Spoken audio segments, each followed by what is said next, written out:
and I'll wait for some viewers to start.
Hey, we've got a viewer!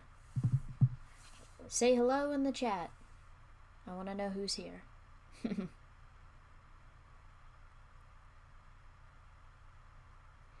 I also would have gone live way earlier if it weren't for the fact that, well, I got started and I realized that the place I normally stream from, which is my kitchen, looks horrible as a background, and my office, which has a nice background, also looks bad because I don't get Wi-Fi signal very good in there. So the stream would just look terrible. So I'm in my bedroom. Yay. You can see the Dio poster. But since we've got a viewer, I'm going to get started. I'm going to preface this with the fact that I wrote this when I was the original version I wrote when I was 13, so 2011. And in 2013, I wrote a sequel, and I gave this one a kind of a revamp. I basically just went through and edited it to sound slightly better. I don't think I changed any story elements. So, this thing, I'm reading the 100% untouched version that is on my fanfiction.net. that is on my fanfiction.net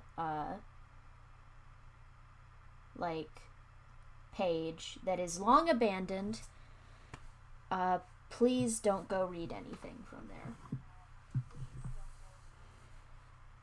Let me know if you can hear me okay. Or if there's any problems with the audio. I'm also going to say I was not a furry, or at least I didn't think so. But the main characters of this, the main girl is basically just a cat girl, and people are space racist to her for no reason, because I thought that was compelling. And I'll be giving commentary as I read this thing, because it's going to be bad. And I'm going to feel a need to defend myself from 10 years ago. But there is no defending some of this. Although I will say it doesn't get as crazy as some stuff. It did start my super obvious habit of just making OCs and making an entire story based around them. I also didn't, I wasn't one of those people that tried to redeem villains. Although I did later realize the way I was writing them. I was like, oh, they're fun. Let's just let them do whatever. And then, I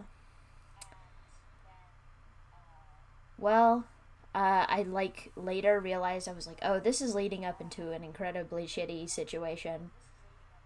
Let's lean into it. And so the sequel to this is insanely depressing.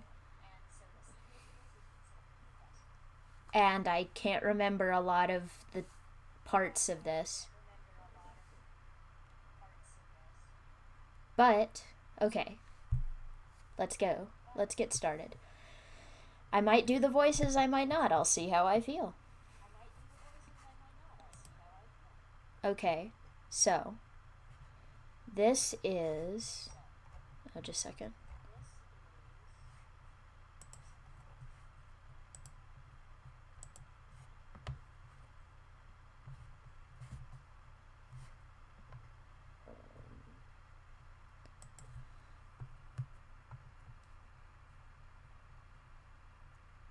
Okay, this was just...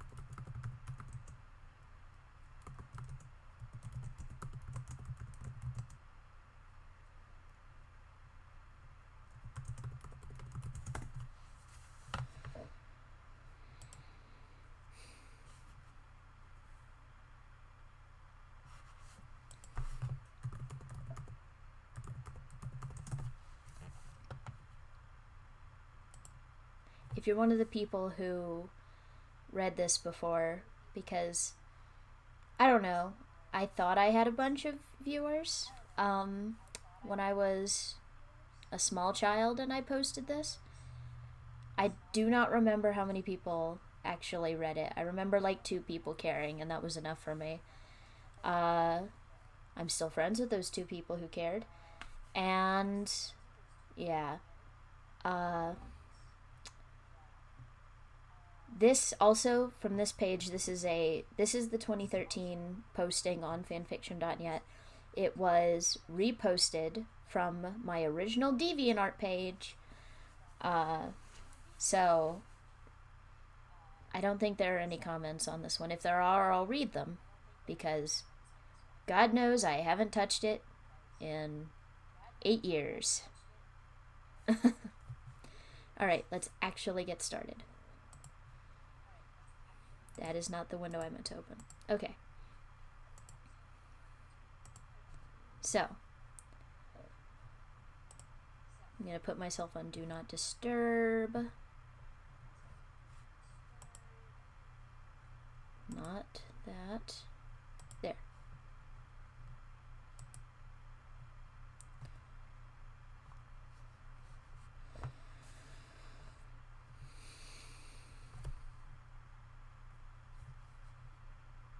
Okay. Out of the way. Alright. So, I called this Vampire of the Opera because I was also into Phantom of the Opera at the time. I think I had relatively recently watched Love Never Dies. I don't think that this impacts the story, but God forbid. Alright.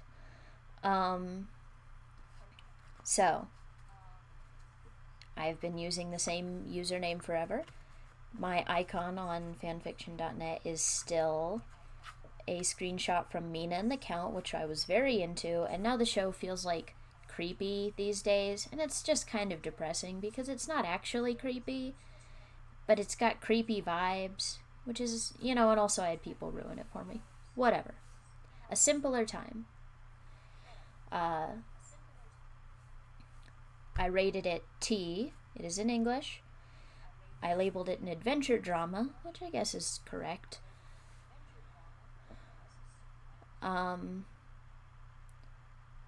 only character I tagged is Nose4A2, which isn't wrong. Also, I have little Nosy here. I'm gonna regret picking him up because it's almost impossible to just get him onto and staying on his little stand. But there he is, my pride and joy. I spent $50 on this after after 10 years of looking at it on eBay and going, I should get that. Also, I knocked off the stand. Oh, cheese and rice. Where did it go?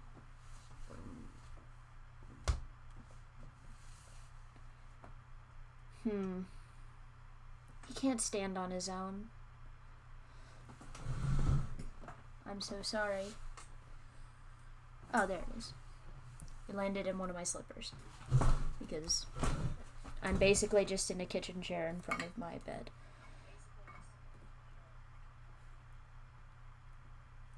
Stay. There we go. Okay, sorry. It's got 16 chapters, 19,836 words. I cannot remember how long it took me to write this. I probably banged it out really, really fast.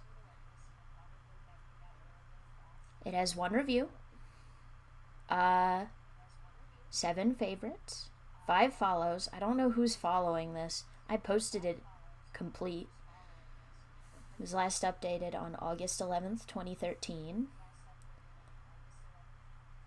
It was published on November 4th, 2012. Okay, so maybe I uploaded this simultaneously.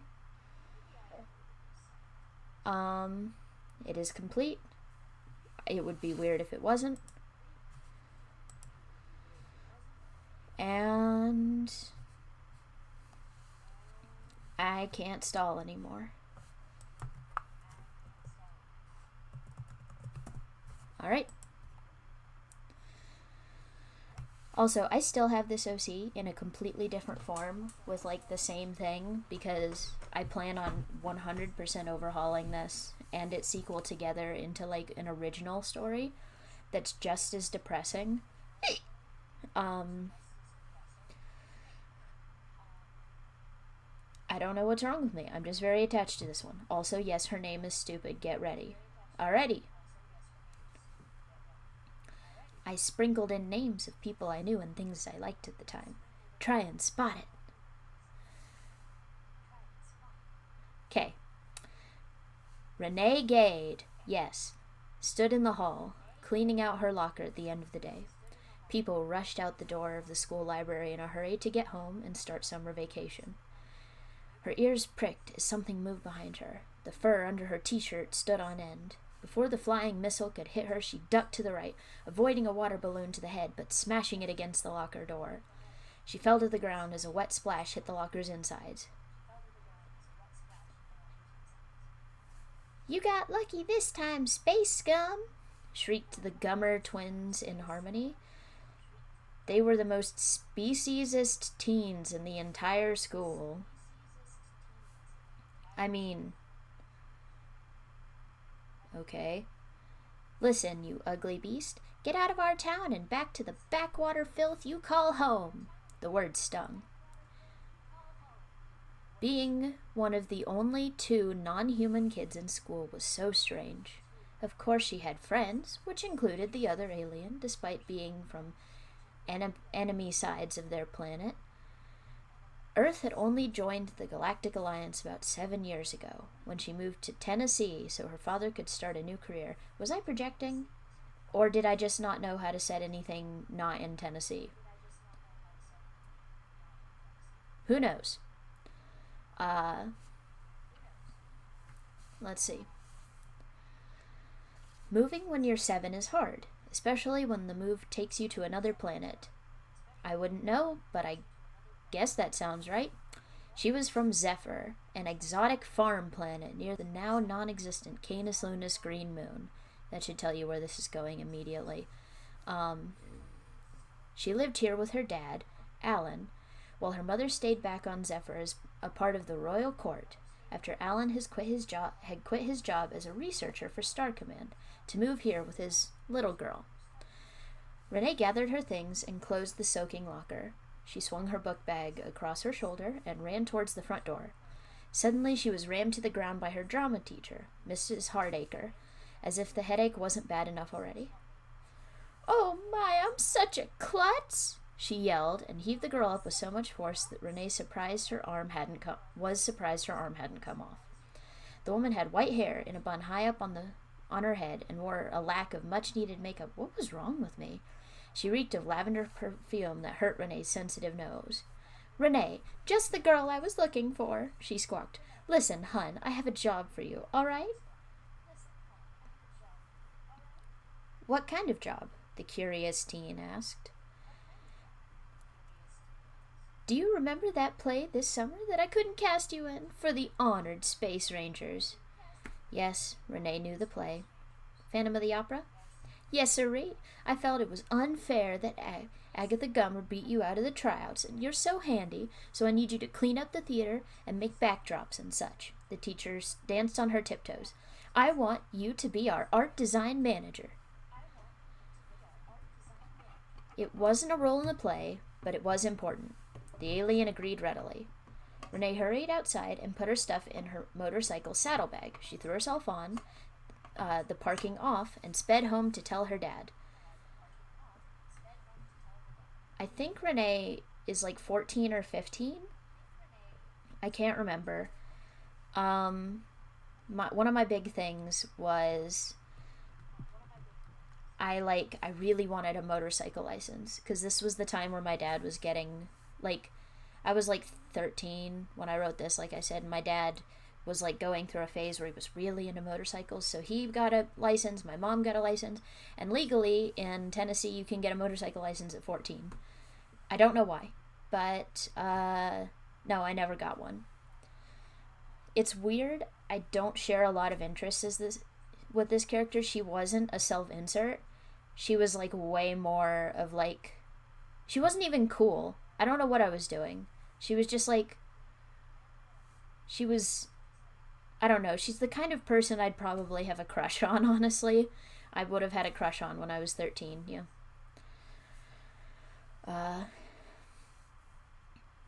"Dad," she called into the stairwell downstairs.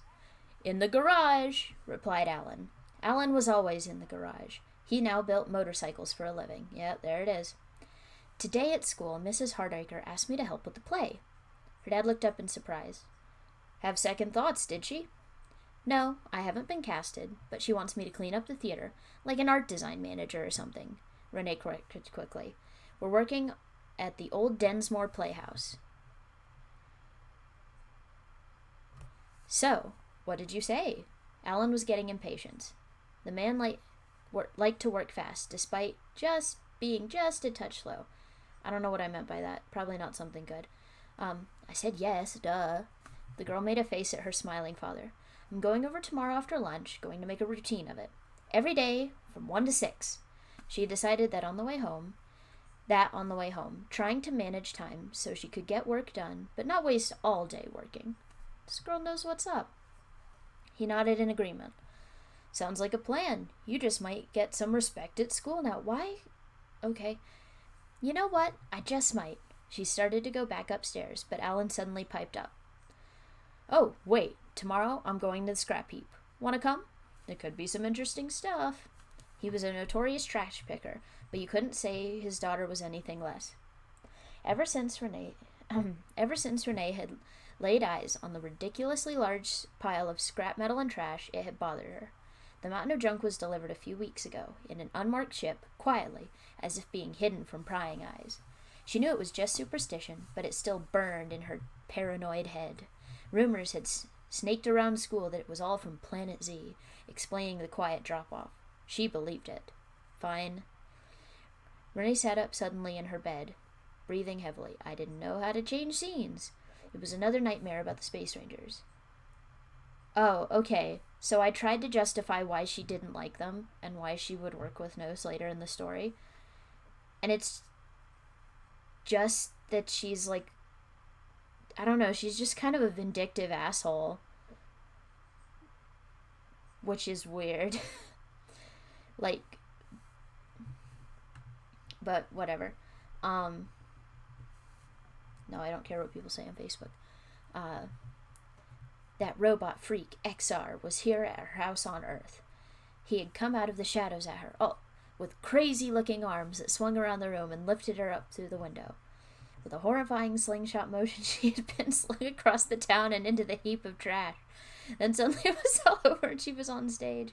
Everyone had been clapping and screaming her name. An announcer, Agatha Gummer, looked into the crowd and called, "Everyone cheer for the one-armed wonder, Renee!" She found herself on the roof of her Omen Zephyr, missing an arm. Then the world sank into darkness. What the fuck? Renee, are you up? Alan yelled up the stairs. She glanced out the window and saw sunlight leaking through the curtains. In a few hours, she had to meet all her friends for lunch. The faint scent of bacon and eggs found itself in her room. Yeah, I'm up. I don't know what the fuck I was thinking. This is alien to me. But that's the end of chapter 1. That's all she wrote.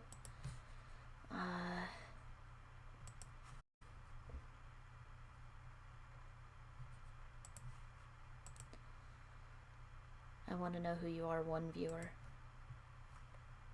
Okay. Chapter 2. Oh my god, this is so short.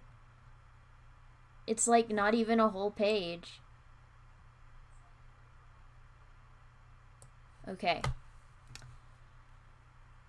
Sun glared off the triangular skull. A single weak light forced itself awake, flickering and exploring the deep, steamy junk pile. One of his teeth wobbled loosely and fell out when his head tilted over, attempting to hold newfound consciousness. He was baking under the metal mausoleum. After hours of gripping life again, he raised an arm to brush away something like a rat's nest.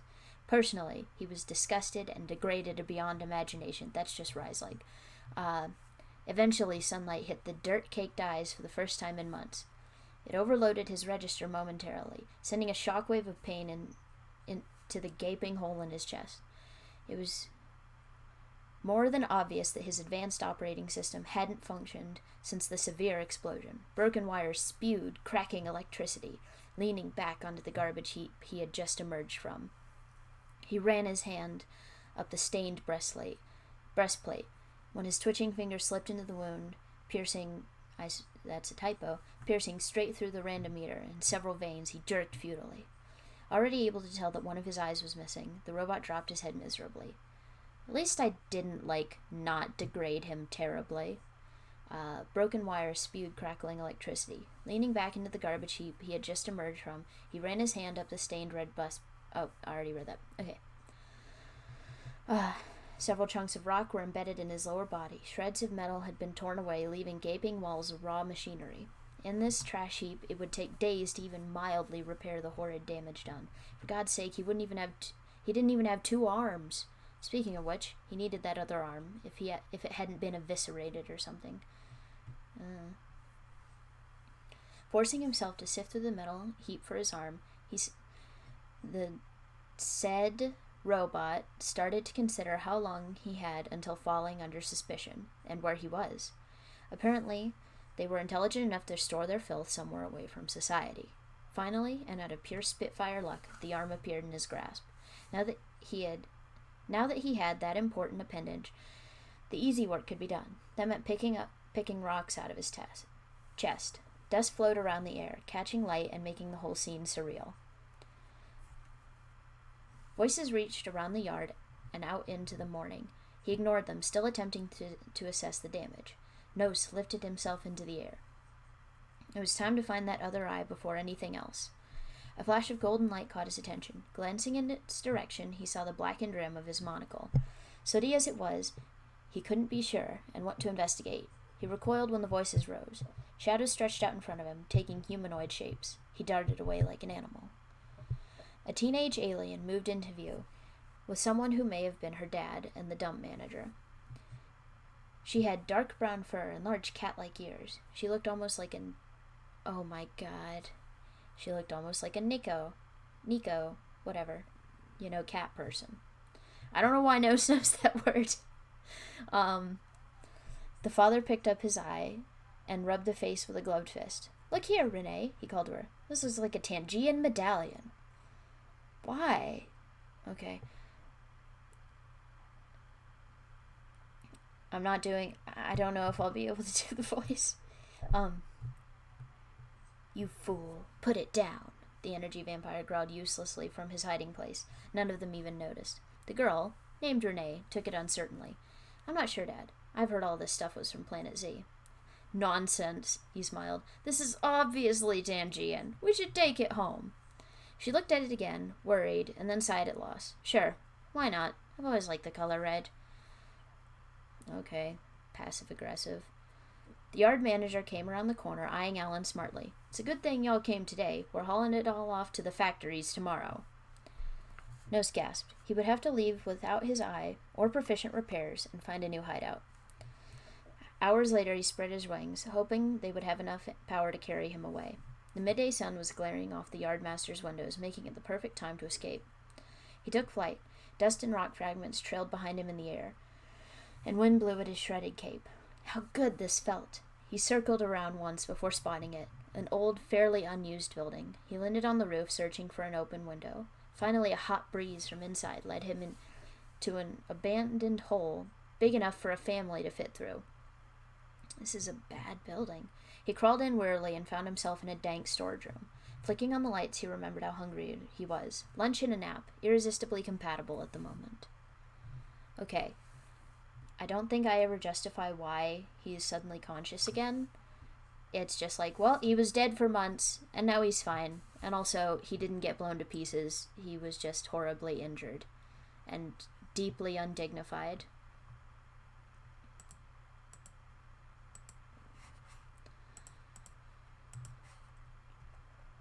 Let's go to Chapter 3. And see how short this one is, too.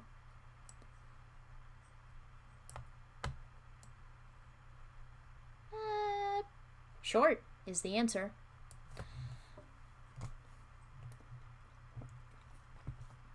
Baja Blast, bitches. Kendall sat in his chair by the table, lapping at a glass of water contentedly. "This is the dog boy. I think I justified this by the fact that there was actually a, dog kid in one episode of Buzz Lightyear. Just like a straight-up dog. Okay. His fur was matted with water, a thick lock of reddish hair falling into his face. He was from the other side of Zephyr, not an unknown place to Renee. They were at war with her district at the moment. Here on Earth all felt peaceful, though, because the aliens had to stick together to fight common enemies, like the Gummers, didn't they? I don't know, I guess racism brings people together, children who were 7 when they left their warring planet and have nothing to do with it. Um, Jonah and Alexia, 2 humans from school, were eating across from him like nothing at all was wrong. Renee joined her friends here at Grader's Deli on Center Street for lunch every other Saturday to study, go over homework, and just live it up for a few hours. These teenagers lived the life I wanted to, which meant they could, go places. Their town had places you could go. Kendall always wore a stormy, distrustful look around her. Sometimes it would make the girl wonder whether or not he actually liked her or just needed a second defense. Still, the look softened around them, so she would be fine. So, it's just like that kid that hates you for no reason who is just in your friend group. I know those kids. Okay. He smiled happily as she joined them at the table. At table 3 and yammered erratically in that funny accent they all had come to know and love. The thundercloud eyes of his made his face look almost eerie. It was so intense today. Okay. A server delivered their sandwiches without thinking twice about taking an order because they had been regulars since 4th grade. Who lets 8-year-olds, or however old 4th graders are, just go to a restaurant by themselves? It's like that, I don't know. You walk up to a table, you order the same thing every day from the time you're 8 to the time you're 15. But also, think about being a server and a deli and just like a flock of 8-year-olds come in and they say, "Oh, we would want we want a turkey sandwich. Do you have money?" "Probably." I don't know. Okay. "Hey guys, glad you could come," Renee said unnecessarily. She knew they would have come. "So, what's up?" Alexia chimed easily. I think Alexia was based on my friend Sierra at the time. "Not much," Renee replied. "I just wanted to tell you guys that I got assigned to cleaning and decorating the old theater for the play." "Congrats!" yelled Jonah immediately. "I've heard Mrs. Hardacre scrubs all over town for the best mechanic to do the job. You've really got to be talented." Excuse me? Why would you want a mechanic to fix a theater? Why would you let a 14-year-old do that on their own? These are the questions I ask myself, but it seemed logical at the time. Are you saying I'm not talented?" Alexia asked playfully. "Or me," Kendall commented. His ears twitched uneasily. There was a hint of anger in his tone. What's wrong with this kid? Renee looked up from her sandwich and met his smoldering eyes. She glanced away quickly. "Chill, man," Joan interjected, biting into his turkey panini nonchalantly. Kendall settled again and picked up his Philly cheesesteak. Alexia began to eat her meatball stub. Renee started picking at her food, taking reluctant bites and keeping an eye on the cryocean. Okay, they're from the same planet. She doesn't get, a species name or whatever. But he's Cryocean, I guess. Unless I did some, retconning later in the story. Who knows? Or I could have literally retconned from 3 paragraphs ago. Sweet red onion sauce dribbled onto the plate. It took her a moment to realize it, but Jonah was giving Renee the dreamy face. She blessed. "Are you done?" he asked. "What?" I said, "Are you done?" He repeated himself without annoyance. She flushed a much brighter shade of pink under her fur, so no one could tell. Sure." She laid the half-eaten sandwich, nearly sick with stomach. She laid aside the half-eaten sandwich, nearly sick with stomach butterflies. He called up the waiter. "1 slice of apple pie, please." The waiter nodded kindly without a word and took their plates up. "Is that all right, Renee?" She looked at the waiter, somehow afraid to be left alone now. Alexia nodded curtly to Kendall, who returned it. They both stood up, leaving the part of the pay at their seats. "Sure." The piece of pie was huge, covering the plate almost completely. They sliced it in half carefully, but it fell apart immediately, like a lot of pies do. Jonah was obsessed with magic, so she was surprised that the pie hadn't vanished or come flying off the flimsy plate. Her phone chirped loudly. Renee blinked away from the boy's eyes to answer it, and found it missing. Phone?" She looked at her friend expectantly, knowingly. Is that your phone? He pointed upward at the overhead lamp. There it was, suspended in the air. Gently it descended to her lap and rang again. Checking the call as Jonah's name appeared on the screen. She looked away, a giggle betraying the girl's blushing cheeks. Magic, he sighed dreamily. I see it in you, Renee. I'm gonna warn you guys, this doesn't go anywhere. I don't know how this kid pulled it off. And I didn't even like magic, so I don't know why this is like a plot point that she's got a crush who does magic and flirts with her. I just included this because it felt necessary to have a love interest, I guess. Oh, you know I don't go for those cheesy pickup lines, she snickered gently. It was the flirter's turn to blush. Point aside, you're a really sweet girl, he held out a hand. Want to see a movie sometime? He offered her a rose from his sleeve. Any time but today. Sorry. She stood up. I promised the drama teacher I would clean that theater. She winked at him, going out the door. She just fucking leaves. Okay. Guess I assumed that was how romance worked.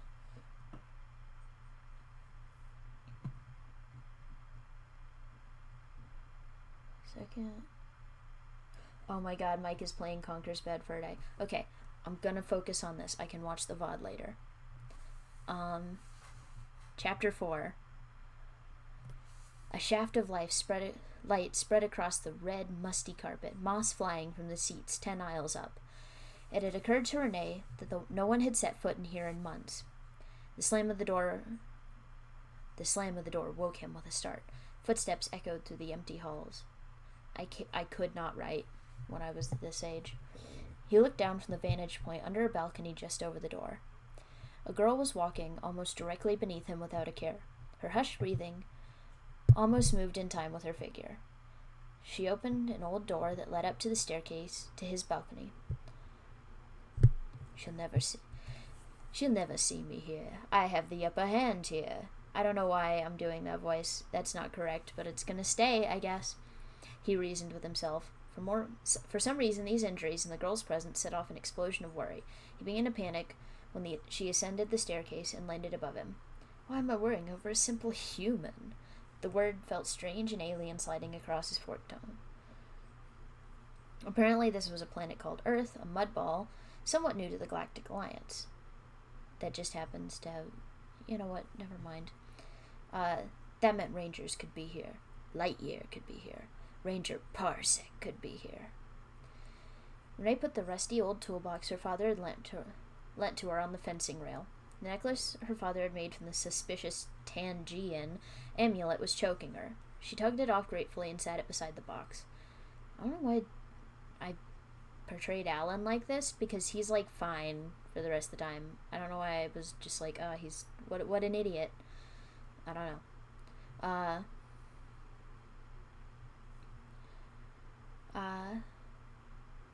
Renee put the... Okay. Nose was really losing it now. He tried to take off from his place below the threat and found that he was stuck. The dented metal of his base had lodged itself into the support beams. How? Okay, never mind. He cursed under his breath and shook himself and the balcony. Harder. Renee stumbled up the shaking platform and nearly screamed. Her toolbox tumbled off and crashed to the moth-eaten and incredibly hard-looking carpet 10 feet below.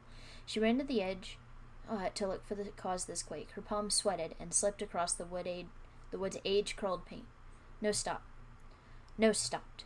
The girl was peering over her edge. She began to rock the balcony herself violently. This girl is stupid, but, also relatable. This dislodged him, and he plummeted to the floor. With a crash, he cracked his skull against the toolbox.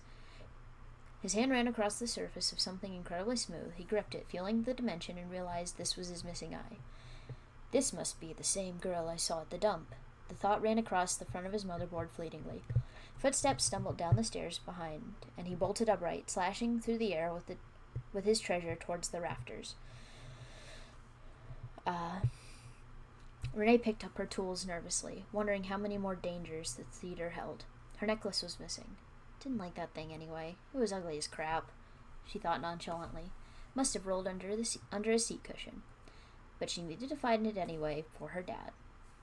Running her hands along the wall, she found a light switch easily. It flickered uselessly back and forth. Should have known the power would be off, she muttered tiredly to herself. Who is supervising this? Who is supervising this? They let a 14-year-old go into a apparently abandoned for at least several months, considering the condition I described the place in, like, several years, because they're going to hold a school play there during the summer, and they just, like, they leave the entire, like, cleanup process to one kid. Like, an unsupervised. What is going on here? Why did I think this? You know what? Okay.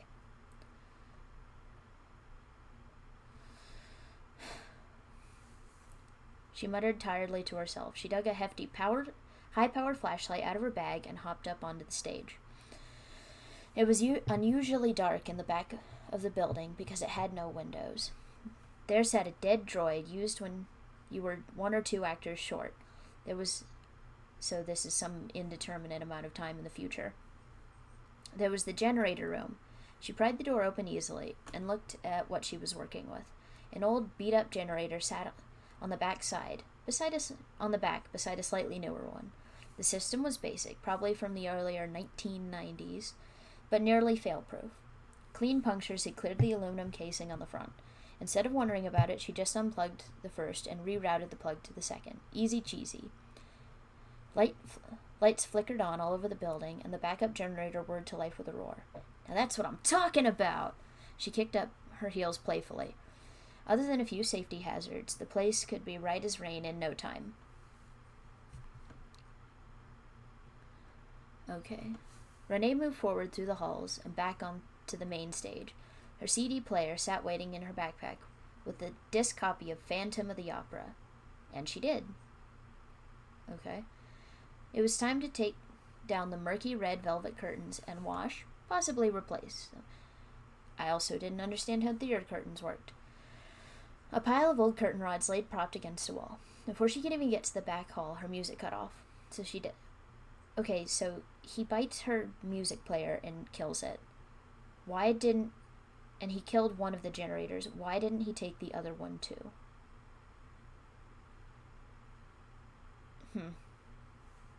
Okay.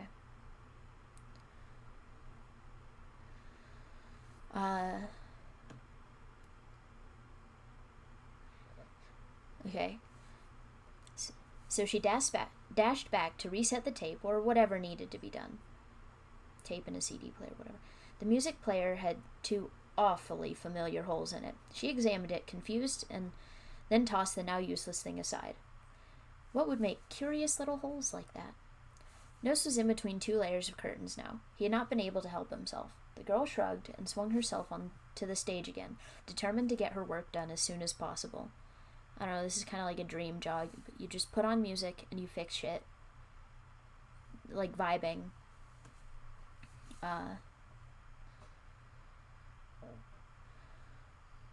Renee decided to check the curtains next, see if wires needed to be replaced or something. Several spare rods had toppled out of their pile onto the floor, and she stepped over them precariously. Grunting, she pulled at the rusty lever to lift curtain 1.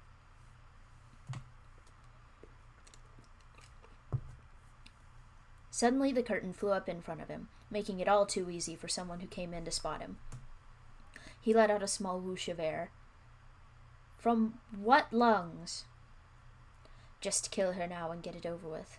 He rapped quietly on his beryllium skull with one arm for luck. Okay. Renee heard indecisive murmurs from ahead. She stepped back, knowing she wasn't alone anymore, if she ever had been.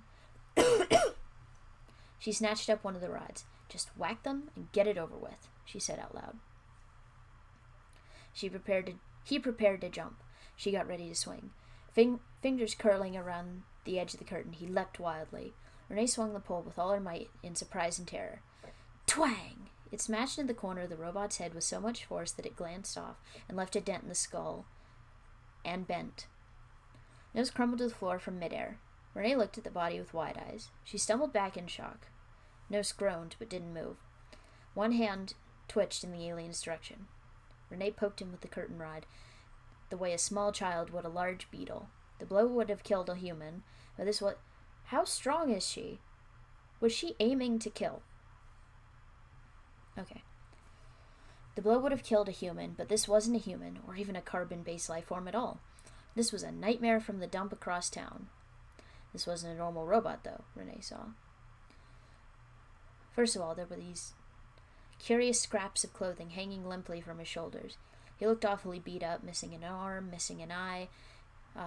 He had pointed teeth jutting out of his mouth. Why would he need teeth? She wondered. It was a question she didn't personally want to answer. She had had a close shave with this guy, whoever he was. I'll have to get rid of him, she thought. Can't risk any more encounters with this monster. But where? The closet. She shoved the rod under his chest and flipped him over onto his back. She is so down to just kill somebody and leave.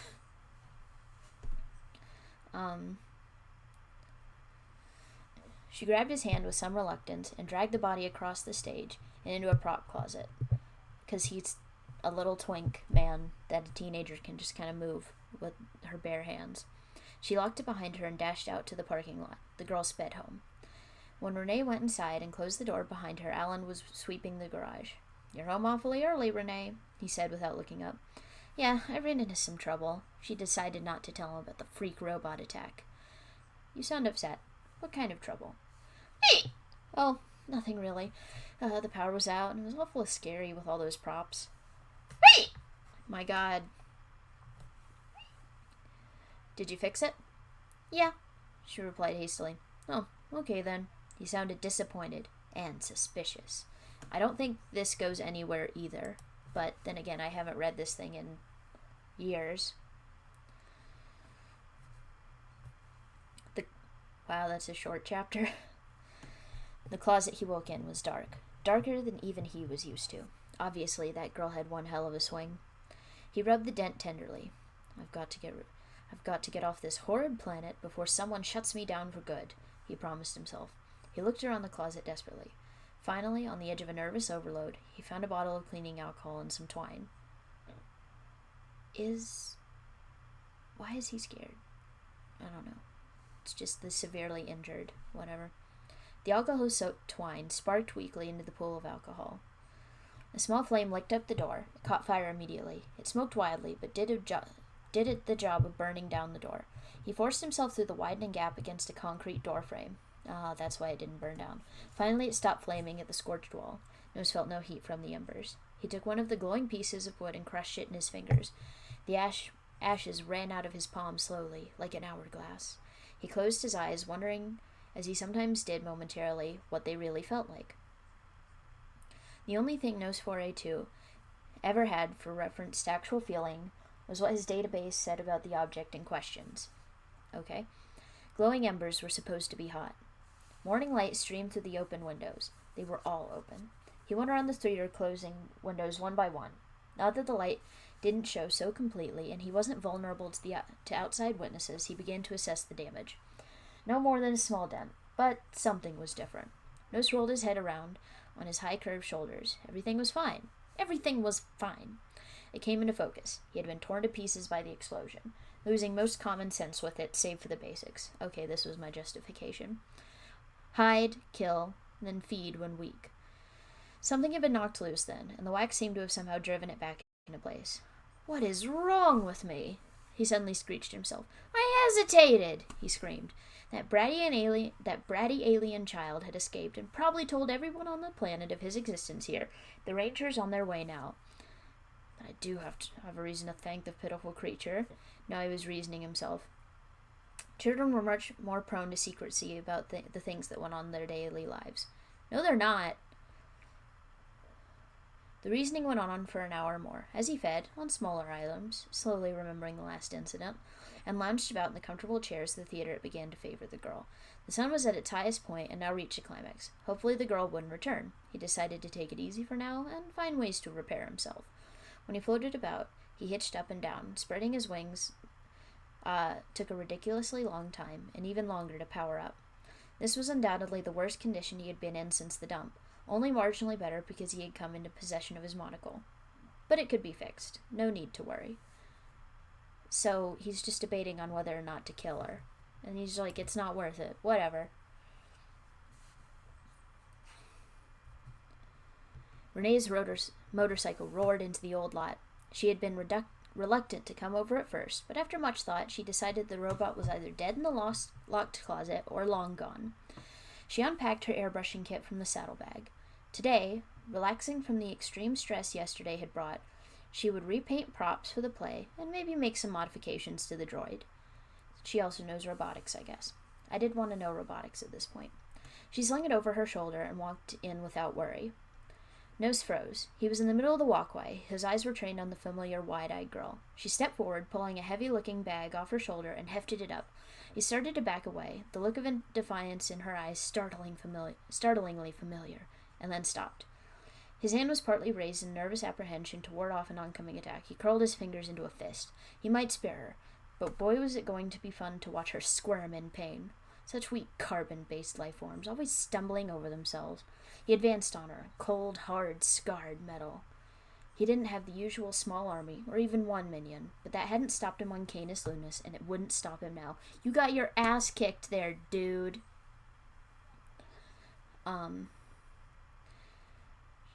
He was starting to scare Renee now. As he came closer, she shook furiously. I promise you this isn't going to go in a weird chippy direction. I didn't care about it then, and I don't care about it now. The odd mismatched-looking robot got closer, and she stepped further back. Renee stumbled backward and brushed the door handle. She grabbed it firmly. At that moment, Nose lurched forward. He snagged the back of the teen's jacket and lifted her off the floor. He brought her face close to his, her strangled breaths unnaturally loud. She looked almost goofy, like a drowning cat. He looked down. She had dropped the bag and now held a canister of neon yellow paint. She flung it into his face, popping the cap off with her thumb claw. Ah! He shrieked animally. He dropped her onto the hard carpet below and rubbed frantically at his eyes. Yellow smears obscured his vision, and something remotely like pain washed across his eyes, a stinging sensation of receptors reacting to the liquid. The yellow paint stained across his hand. Renee took her chance with the precious few seconds and ran towards the back, and not out the door. Okay. She snatched a curtain rod off the stage and pole vaulted into the aisle again. She also knows how to pole vault, I guess. But then the paint was out of Nose's eyes for the most part. He looked around, stunned by the sudden action, and turned towards the back. A pole was less than an inch from his dented face. Any last words? She shoved the rod closer. Spunky. Nothing better than the last 3 times, I suppose. He pushed it out of his face and to the side calmly, and she did not make a counter gesture to put it back into place. The girl could be useful. He saw, frowning down upon her, a twinkle of curious, excited light. It was not unfamiliar. Many small children who had caught glimpses of him had the same look, and yet this coming from she's 15. And yet this coming from a girl of 15, it had a surprising intensity. Okay. I mean, I guess kids do like big, cool red things. They like fire trucks. You don't scare me, she sneered with false vigor. She was tiring mentally, it was obvious, and she was terrified. That may be a good thing, he said.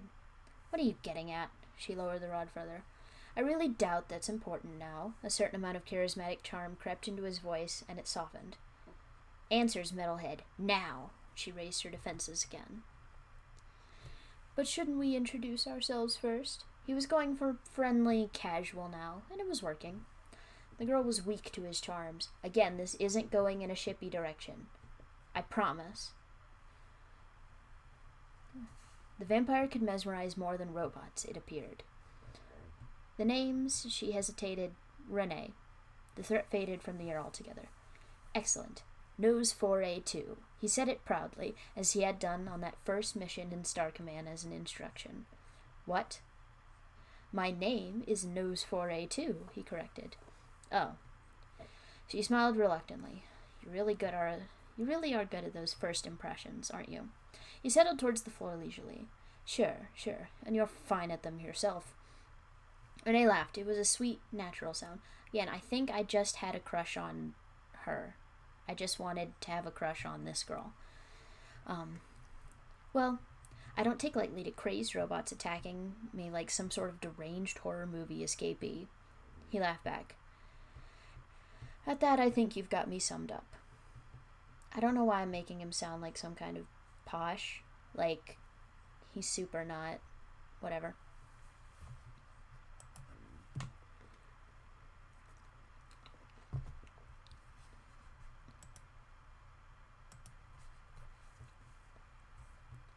An hour later, they were talking like chums. Renee took pieces from the drain generator to repair what she could, replacing wires and such. Her soldering iron sent acrid smoke up to the ceiling. No sat patient and grateful on the stage where she worked. Her hands worked with the toolbox and car repair kit like magic, buffing out deep dents that in turn relieved the vampire's crushed internal machinery. She picked rocks out of his lower body, which seemed to have the least damage. On the areas that had been cushioned by now leaking pipage, they used the ultimate tool, duct tape, to close off little punctures and severed servo pipes. Duct tape seemed so unsteady, nose wrapped on the wall of pipes that Renee had torn the metal cover from painfully, and yet it worked so inexplicably well. You should never judge a book by its cover, she said without looking up. If I look up, she thought easily, he'll see me sitting here and grinning at him because it's such a moronically ironic thing to say. I suppose that's true, he said, gripping his chin with one arm. She would reattach the other one tomorrow, she had said, but first they had to get all these repaired parts back under his hood and into a protective casing. Such a casing seemed less like a necessity and more like a need if he kept getting injured like this. Right now, pipes and wires and metal packages of who knows what circuitry laid sprawled on the floor, like so many guts and innards. He had almost sickened at the sight of it all. No, he wouldn't have. This dude tore out his own bits and bobs. But, again, 13-year-old Vic. At the thought of teeth gnashing across wires and pipes, he would have puked if it was physically possible. He almost made it happen when Renee dragged a dead mouse out of one of the wider holes. Okay, that's fair. The alien sandpapered, polished, and waxed without tiring for hours, and they kept up steady conversation even when she got to repacking and covering every bit of outer layer machinery with a thick coat of rubber. She gently painted over what she could, evening out his color scheme to some extent and replacing a few metal sheets around the skeletal housing. This is so much better, he sighed when she finished, feeling the immense weight of an imminent but slow death slough off his shoulders. She had not bothered with his cape, but simply cut the rest of the scraps away and tossed his button into her bag. Button? Oh, the clasp? Okay. I almost feel as if that explosion never happened. It was true. No need to lie now. He felt somehow cleaner than ever before, excluding those first few hours after coming online. Well, I'd personally like to know how that explosion never happened, Renee said coolly, abandoning him still powerless on the floor, with his inside still partly spilled out, to work on the droid for a few minutes. It seems to be the only tale you've neglected me. It was true. He had spun out his whole life story, excluding a few events, to the girl, and they had traded stories to pass the time. It's really quite unbelievable, he whispered reflectively. Try me. By the time he finished, finished relating his latest attempt at revenge. They had landed him here. It was almost 9:30. Oh gosh, Renee yelled, suddenly after glancing at her phone. I've got to get home. See you tomorrow, Nose. She waved. He waved her quickly out the door, not getting up because he was still mostly immobile. He dropped backwards into a laying position. I'm losing my mind, he said in the darkness at no one in particular. Why else in the universe would I let her live? He wondered about this. Ellen was upset. He had been afraid Renee had been or worse, at the theater, but she had only been consumed by her work. More like devoured, he mumbled. Her reheated dinner was slow and quiet. Fish sticks. Yay. As she went up to bed soon after finishing and packing away her things for the day. Hey! The telltale sounds of a movie were sweeping out of Alan's room. He was watching a filmed performance of Bats in Her Belfry. What a coincidence. I didn't know the plot of Bats in Her Belfry. I don't know what I was doing.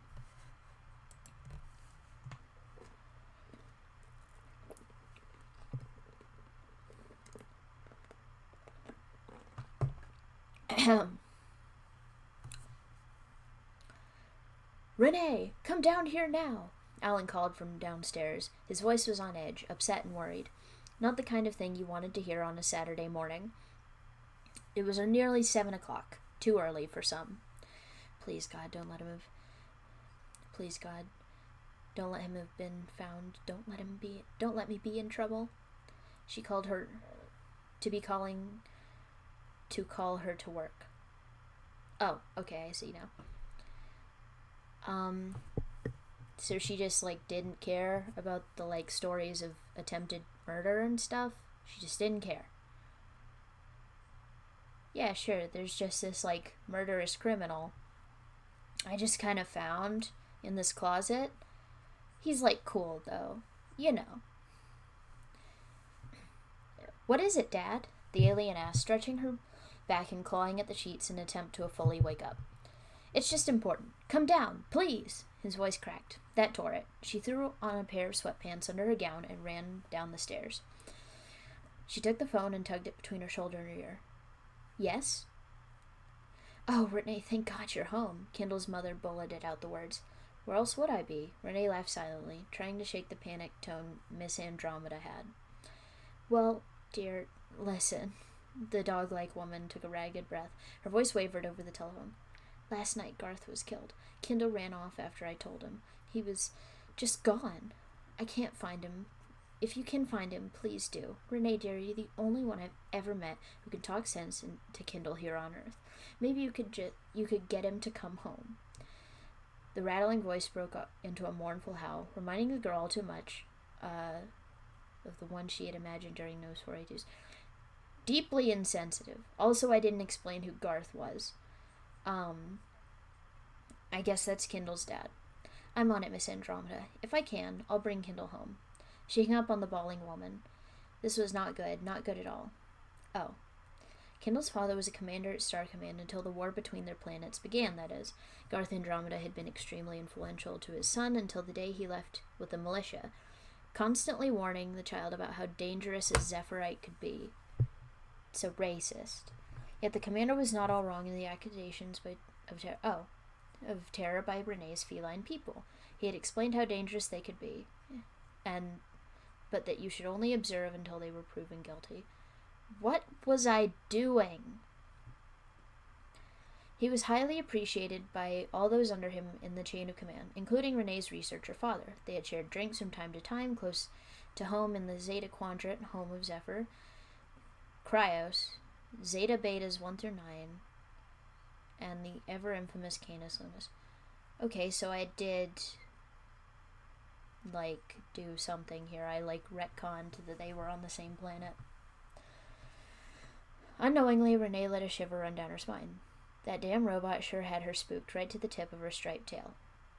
Of course, being so nearby, her father had been stationed on Canis Lunius before the war, before they moved to Tennessee. She, too, had visited the barren and haunted-looking planet. Why? Apparently the haunt of her nightmares had been there, and gotten a hold of Type. Okay, now she's scared of him. Okay. But never mind that now. Kendall had run away. His father had been killed in action. Undoubtedly one of the talented Zephyr marksmen. Ugh. It sickened her. Someone of her own race cold-heartedly murdering her friend's father. No wonder Kendall was always on edge around her. They were at war, no? What was I doing? And yet she had felt for the last 8 years that they were beyond the walls of war, outside of the battle arena, and beyond harm's way. Apparently not. Now it was personal, and it scared Renee deeply. Alan put a hand on his daughter's shoulder, suddenly ending her momentary thoughts. Maybe I should come with you while you look for the poor boy. Bring Alexei and Jonah too, if you can recruit them. Kendall might be unstable. Unstable, Dad. Yes, I know, she said, too harshly. I'll call them up, but don't expect much progress. Kendall can really travel when he puts his mind to it. Renee glanced out the window, hoping her friend was okay. Kendall curled himself into a ball as small as he could, which wasn't very small considering his 8-foot height. This could not be happening. Garth couldn't be gone. His father couldn't die, or at least he shouldn't. Who to blame? Who to blame? He didn't know. It was all so fast, hitting the boy's stomach hard. He had run, right? Where was he? Don't know. Never know anymore. He shook his head, banging it painfully against the inside of a play pipe he had taken refuge in at school after running. There was so much running. Nothing makes sense. Kendall's mind was a horrid jumble. I'm gonna warn you, I didn't know how, brain tumors worked either. I thought they just kind of fucked you up and made you crazy. I was 13.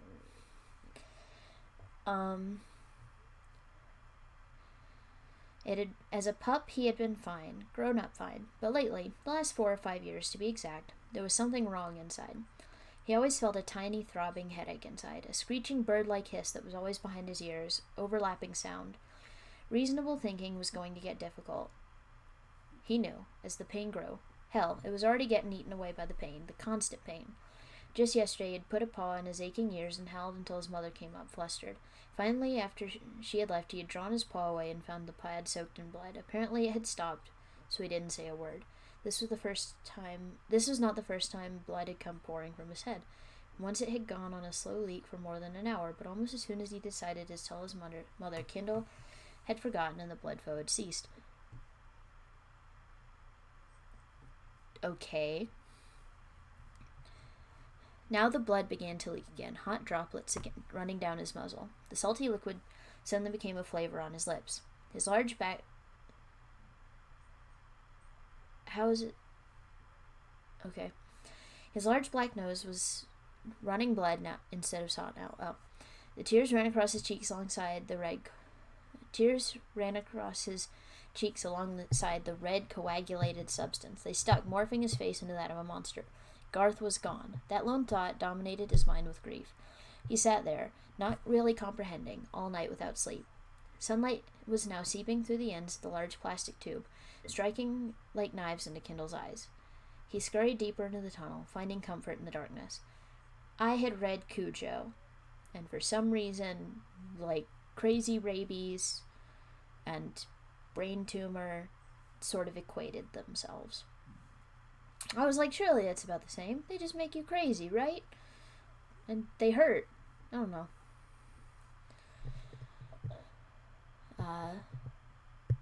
Renee had easily enlisted Jonah. He wasn't due to go to Disney World for another week. The park was just getting more famous. Imagineering had advanced so far. I don't know why I mentioned that. But Alexia was still asleep and they had decided to leave her.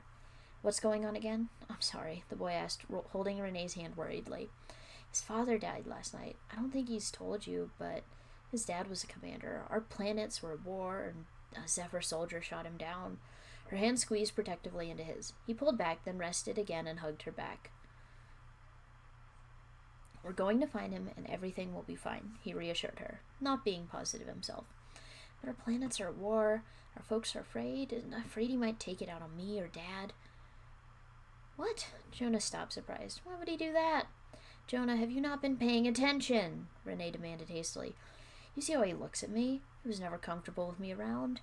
Zephyr and Kryos have been at war for a long time. Longer than we've lived here, even. I don't mean I didn't notice. Jonah seemed taken aback. I just always saw the way he looked at you. I never thought much of it, though. He was sincere now. I'm sorry. Renee suddenly hugged him. I'm scared, though. For Kendall. And yourself? Yeah, myself. She looked up into his eyes, his own sparkling, magnificently jade green. Her fur was warm and soft, striped black. Her color spots of bluish-orange ran like flowers around her irises. Jonah hugged her back.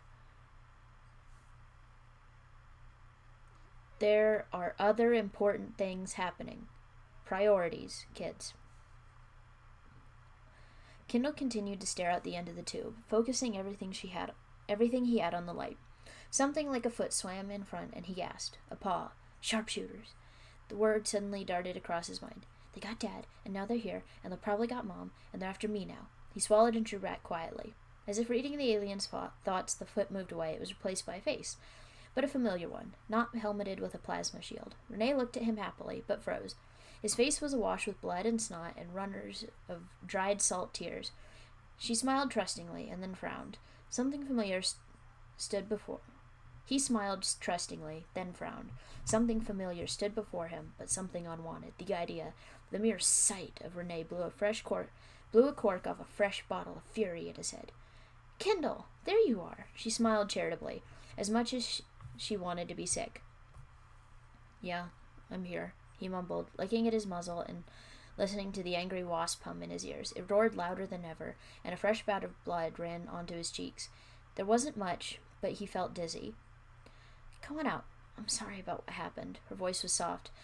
Kendall wormed out of the plastic tube onto the wood-chip-covered ground and stood his full height over his companions. Without warning, he hunched over and vomited all over the ground. "Ew." "Sorry," he said, not meaning it. "What happened to you?" Jonah asked. After Renee had told him he wasn't sure if the blood was on Kendall was his own or not. "Why do you guys just assume this guy is going to be violent?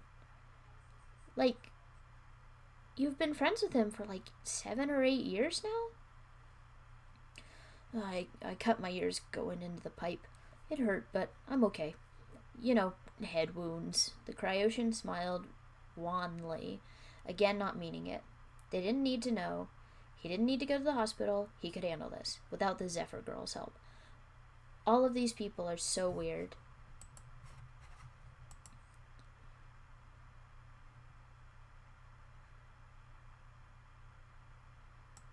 Okay. Chapter 9. Ooh, this one's long.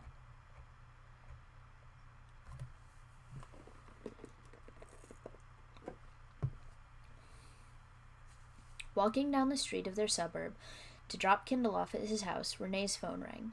"Hello?" She glanced at Jonah and smiled faintly. She hadn't checked the number, but fully expected her father or Mrs. Andromeda to be asking where they were.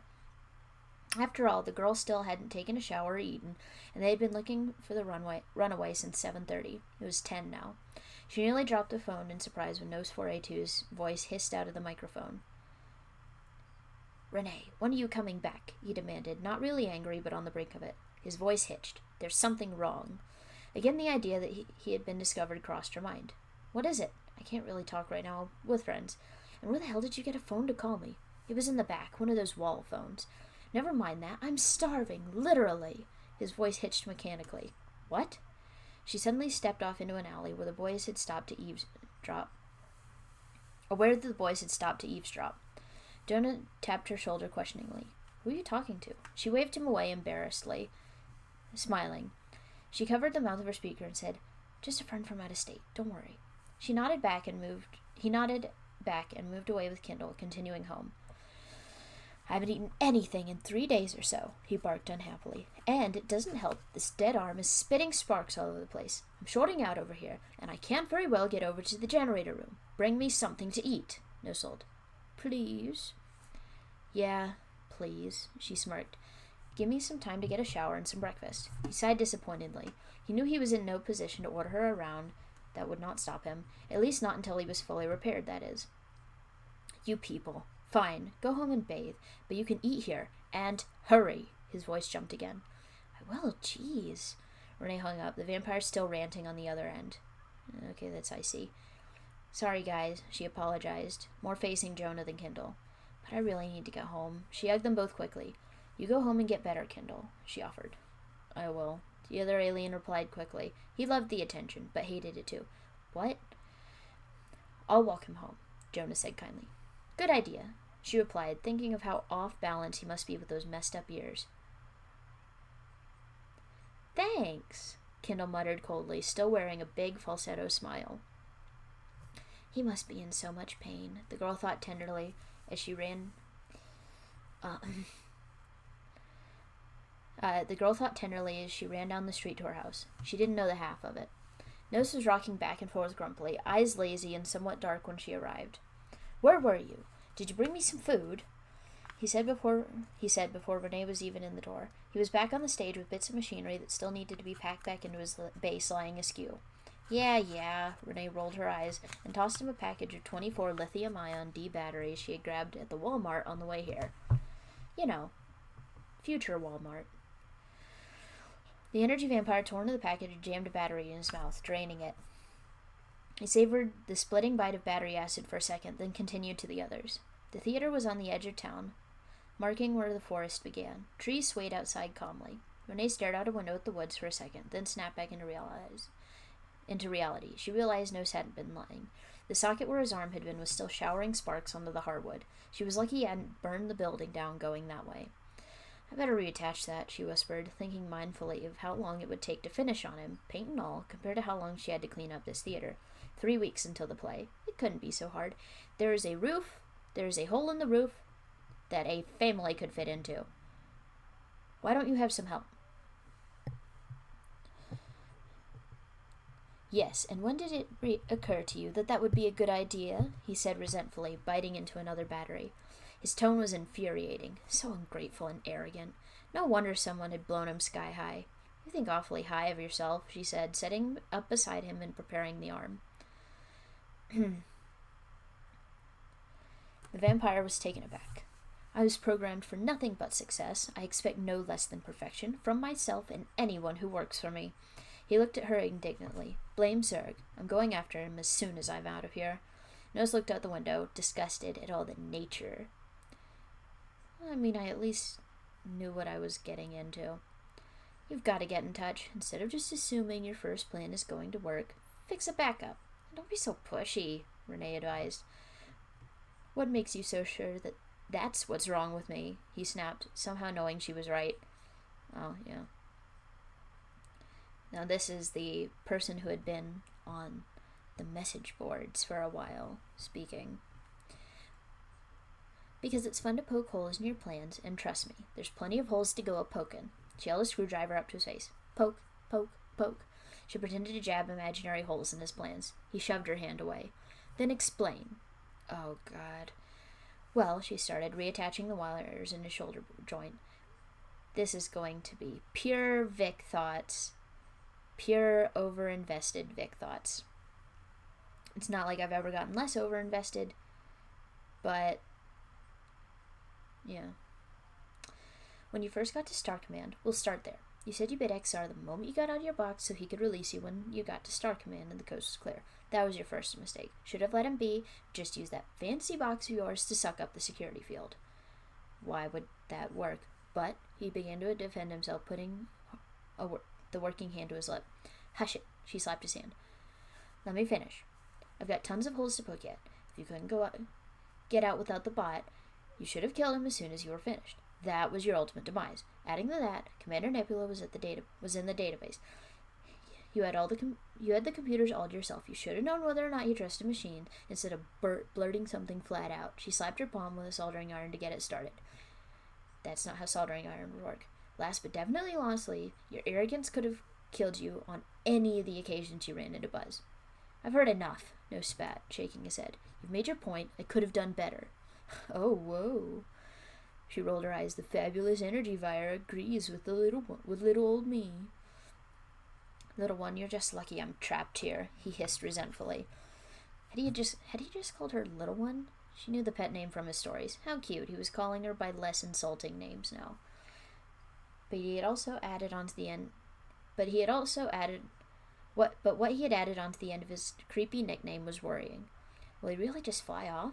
She paused from holding the heat gun to the wire wrappers. Of course he will. What kind of ass do I think I'm repairing here? He's a villain, for God's sake.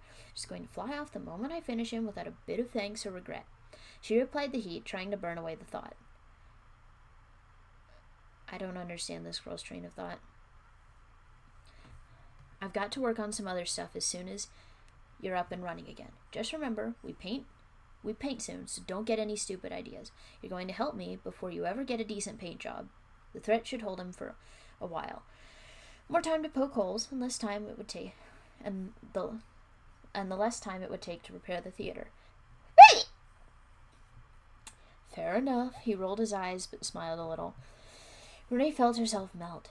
She shook her head coldly. Think Jonah, she commended herself. I'm just spending way too much time with this machine. Girl, you're 15. You should not have a crush on this thing. He's so mean. Then let's get you finished up. The girl held up his still-limbed hand and started to test the circuits. I need to pick up some beryllium sheets tomorrow. The cost is going to freak my dad out. Yes, that aluminum isn't going to hold long, he agreed. She'd even applied it loosely, caring not to make any permanent joints so she could replace it. I don't think I can help with the cost, though. Maybe you don't have to help with the cost. She had an idea. It could work, she was sure of it. You just steal them. Nose looked at her in surprise. I suppose I could pull it off. It's not like stealing beryllium plating is a capital crime, she rolled her head. Are you supposed to be good at this stuff? Kill the electricity and you're home free. Isn't that supposed to be kind of wrong? He asked. I like her style. Oh, God. Not if you do it. You're the bad guy here. Good enough for me. He sat up, twisting his newly reattached arm. Renee pushed him down again. Not done yet. Cool your horsepower. Nose kept flexing his arm, smiling wickedly. Are you happy with yourself yet? Renee asked, snickering. What? He looked up, having almost forgotten she was there. Oh, yes. The vampire looked away. He could have blushed. Leaving it to a teenage girl to make you feel like an idiot. Renee continued to tighten the bolts on the underside of the balcony. It was wobbling a lot less now. Much better than a ladder. She smiled down on her little helper. Big helper might have been better. I think they're the same height, actually. I think she was like 5'7". Whatever. Don't get used to it. Nose held her higher, but no problem. He had her around the waist, holding the alien up to the balcony's underside. He had gotten his fair share of scolding as they worked. Something he found in all the tips and pointers that had come with the scolding was this: kill XR first. You got something against XR, don't you? He asked casually, watching where he guided her. Never said anything about it. Why? She wiped a few drops of sweat out of her hair. Context clues. I want to know why you want him dead. I never said anything about wanting him dead. I was just telling you what you should have done. So transparent, he smiled curiously. You obviously have something against that sorry tin of snack chips. What is it? All right. Renee held up her hands in fake surrender. You got me, but who says all members of the Galactic Alliance think like an alliance? There's some pretty wicked bad guys out there, too. You're changing the subject, No scowled. Fine, jeez. She finished fixing the last bolt, and they dropped to the floor. The bot, XR, you see. She paused, working the story over her head. When I was just a kitten, I still lived on Zephyr. Of course, this was long before you were ever built, but my dad was a ranger, and he would hang out with Buzz and the rest of the team Lightyear whenever they dropped into the Zeta Quadrant. One day, Dad needed a babysitter, 50 unibucks pay for me. The team didn't give one iota, but Mr. Noble-Butt Lightyear talked XR into doing it. It was Winston Lordley. It was a nightmare to simply imagine being trapped with that mechanical chair on treads for a few hours. No. So, like I said, XR gets signed up for babysitting duty by Buzz. Of course, I was on the losing end. XR just told me, sit in your room, be quiet, leave me alone. It worked perfectly fine. Until she held it out dramatically. One of the regular passing Zeppelins dropped something. I never got a good look at what it was, but the thing went straight through the ceiling and onto the ground floor. Of course, Chips, her brains down there, freaked out. He ran upstairs, and guess what? She left him hanging. He shot you. That was the best guess he cared to make. Close enough, she smiled. He threw me out the window in some panic attempt to save me. The girl made air quotes around save. Ouch, the vampire winced again. Yeah, second story, landed on the roof of my porch and broke my arm, she shivered. The old break seemed to have a sudden shot of pain. He flew to the hospital, of course, without me. Again, ouch. You said it. I know XR's stupid. I really wanted XR to be stupid because I was the one who had a crush on Nose. Because I was a stupid 13-year-old. And then a stupid 15-year-old. Who clearly, I don't know if I added the insults later. All I know is I was just I don't know. There was something up here.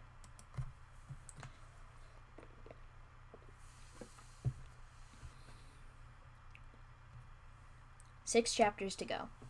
I might read the whole thing today. And then I'll put a VOD up because there's one person watching. Renee finally got home at 6 that evening. Dad? She called into the empty house. The day after finding Kindle had been extremely productive with those 4A2's help. They had together cleaned out the storage room and salvaged what props they could, including 3 usable backdrops to the play. Dad, she called again. All was quiet. She walked in the kitchen to grab some dinner. She didn't usually think anything of her dad not being home. He sold the bikes he built regularly during the summer, but he was nervous. It's because of Kindle, she thought quietly. Something had been off about him this morning. There was a note pinned to the refrigerator in its usual place with a Jesus Saves magnet. Christian aliens! Christian aliens from Tennessee!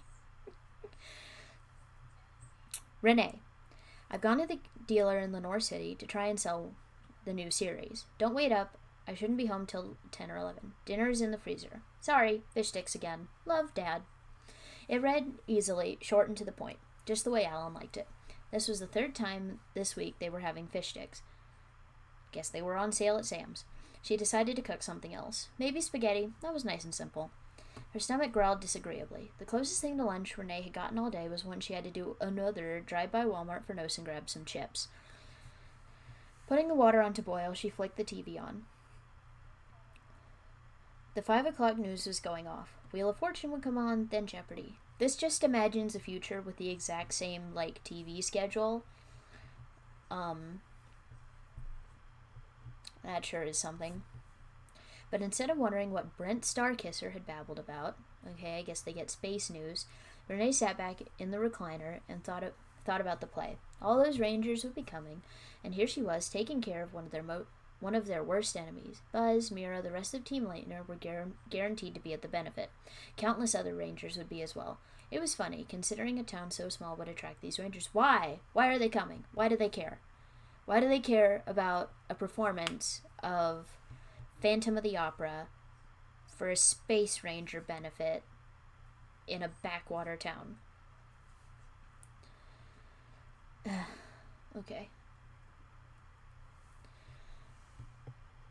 Something was eating at Renee's mind. She adjusted her feet in the chair, thinking of that first encounter. Why wasn't she dead or dying, hidden away somewhere? Surely enough, people like her had gotten a glimpse the energy vampire had perished. She picked up the phone and dialed the theater's number. Nose answered in moments. Didn't you get enough talk out of me today? Whatever, she rolled her eyes. Quick question.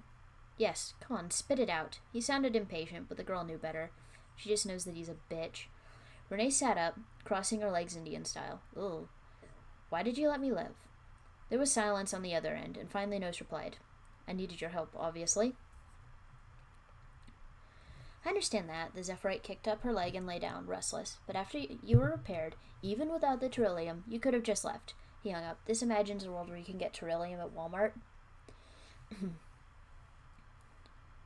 He hung up. Renee rolled over and sighed. No answer there. He sings up on her. After the conversation, Renee checked the water and tried to pay attention to what Pat Sajak was saying. This also imagines a distant future where Pat Sajak is still alive. She fixed some spaghetti sauce in a pot to warm up. There were awfully tough puzzles tonight, and she was glad to not feel stupid when Teen Week came on Jeopardy. Alan still wasn't back when 9 o'clock rolled around, and Renee was getting tired of sitting up alone. She didn't want to get on the computer, and there was nothing good on. Man, this girl was nothing like me. Finally, she went up to bed, exasperated, to work on a few designs for backgrounds and a program for the droid. He was going to play the part of the Phantom himself, because the actor Miss Hardacre had signed to the part had to leave between Acts 4 and 5. She wasn't exactly an artist, so the backdrops were extremely vague, but looked nice from a distance. It's going to look bad. At 10, she was ready to throw herself out the window to escape the boredom. The girl wondered if Nose had gone out to get those sheets of Terrillium yet, and whether or not he would get them. Okay, so maybe you don't get it at Walmart. Probably some machine shop out of town, where they couldn't track him. Renee stood and shoved back her desk chair, going to the window. She watched the bright waning moon. Among the stars, glad to feel more connected to the outer world. Earth's moon was beautiful, round and unpopulated, so it didn't have a cloud of smog or spots where you could see cities that stole from its elegance. Turning away, the girl threw herself onto the bed and sighed in defeat. There was a short tap on the window. Renee sat up, alerted the break in silence, and went to investigate. A bit of cloth was flying against the windowsill. She opened it and tugged at the strip of burgundy cloth and ended up dragging in an entire bolt. She stared, dumbstruck, at the material. Her ears twitched and folded backwards, and a low growl escaped her throat. She wasn't really mad, but suspicious. Who else would it be? Striking a match, much more fun, but ultimately useless than any flashlight, she stuck her head out the window. Nothing. The girl looked down for a moment, looked for any movement in her field of vision, and still didn't find anything. Tired, suspicious, and a little frightened, she rolled over to look at the sky again. But instead of finding a starry sky to look up at, she came nearly 6 inches from the energy vampire's fangs. Renee screamed and jumped back into her room. She crawled inside the windowsill and picked up the bolt of cloth. "I picked up the beryllium," he smiled, saying it like it was a simple errand. Renee let out a heavy breath and her fur settled into place. "Good Lord knows, he scared the heck out of me." She put her head in her hands. "Oh, God." "What?" He dropped the material onto her bed and patted her shoulder awkwardly, not sure what to do. "OOC." "I'm fine." She stood up straight and yawned, brushing her hand reluctantly. "Just nearly gave me a heart attack." "How do you know where I live?" "Actually, I didn't." He rubbed the back of his neck. "I took a wild guess. House with a motorcycle." Renee rolled her eyes. "So, of course. Why are you here?" Nose climbed up. He stammered, snatching a bolt of cloth and tossed it like a hot potato into Renee's arms. "I need you to make me a new cape." "Fine enough." Renee flicked an ear. She pulled out a sheet of paper and a pen, not even touching the cloth. After a few moments of just staring at her back and wondering what was going on, Nose got impatient and leaned over her shoulder silently. There was a sheet of paper There on a sheet of paper was a less than satisfactory sketch of him with a cape. She stood up and whacked her head on his chin. "Ow! Man, what the heck?" she demanded, rubbing at an already swelling pump knot. He found himself backed into a corner. "What are you doing?" the vampire spat in response. Renee paled. She tilted her ears back and hissed. "I need a model to work off, don't I?" He frowned, but backed off. This guy was sensitive. "Whatever." She rolled her eyes and walked back to the drawer, picking out a tape measure. Nose winced a little and tried to back away when she swung the measure around his shoulders. "What are you doing now?" She took a note on the paper and shimmied it down around his arms. "Will you shut up? You're going to wake the whole town." "I'm just taking a few measurements." She kept switching between notes and measurements. "I could not sew at this age." "Oh, well then." He bit his lip. God, this was awkward. "He doesn't have lips, and this shouldn't be awkward." Renee didn't reply, but kept at her job, inching the tape measure all the way down to his base. "I suppose it's supposed to go down to the tip and come to a point," he motioned, so the cape didn't come out like a superhero's. "You think I don't know that?" She tossed the burgundy cloth on the ground and rolled out a few yards. "I know how to use Google, you know." "You Googled me?" he demanded, less than happy. "Someone could have tracked that, and..." He fizzled out. "That's what I thought." "You don't know." "You don't know, do you?" She got off what looked like the right amount of... Oh, God. "You know what?" His eyes narrowed. "I looked you up." Renee hugged the cloth to his shoulders and got close. He tried to move back uncomfortably. "I got 10,000 hits. Photos galore. I get this. A fan club." "Oh, no. Oh, no." "Fan club." He put a finger to his lip and shook his head. "Forget it. I won't ask." "Good choice," she smirked, like there was a secret. He ground his teeth together.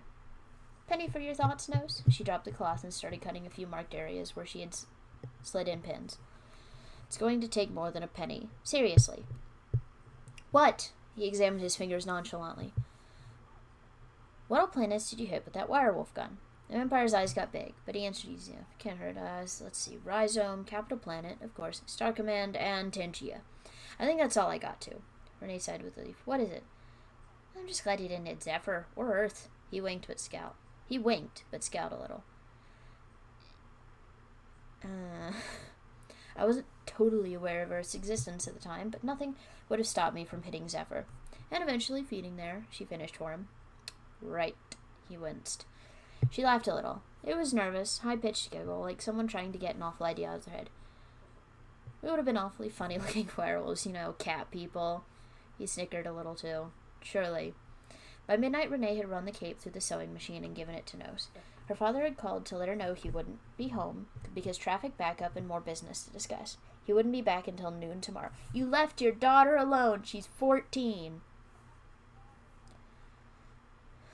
"You know what?" The alien was sewing the vampire's button onto his cape by hand.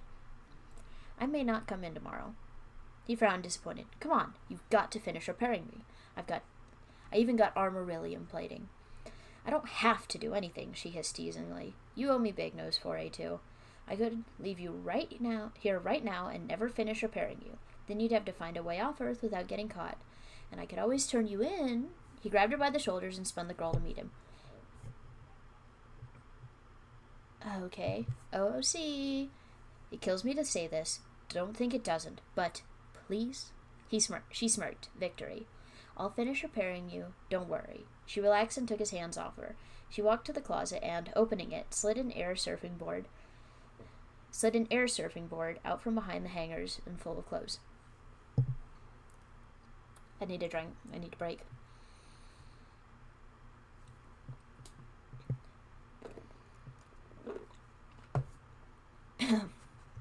So, what do you think so far?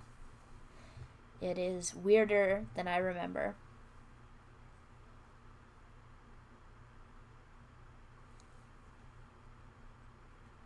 No comments. Okay.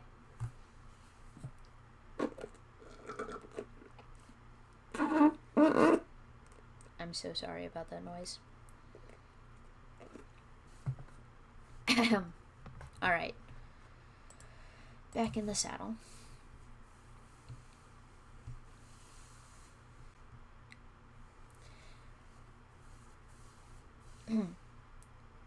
Look at this. I've been working on it forever. She set it on the windowsill. He looked at it silently, again impressed with her talents. And don't even think about it. This thing runs on solar power. She slipped a battery pack that had been charging for weeks from just under the roof's edge. Oh, you. Renewable resources. He stuck out his tongue dramatically. You must have known I was coming. She laughed. No, but lucky me. She crawled out the window with it and folded out a sail. She snapped the latches over her shoes and dropped off the roof's edge. Come on, she called, reappearing into a steep incline toward the side. This girl's just a jock.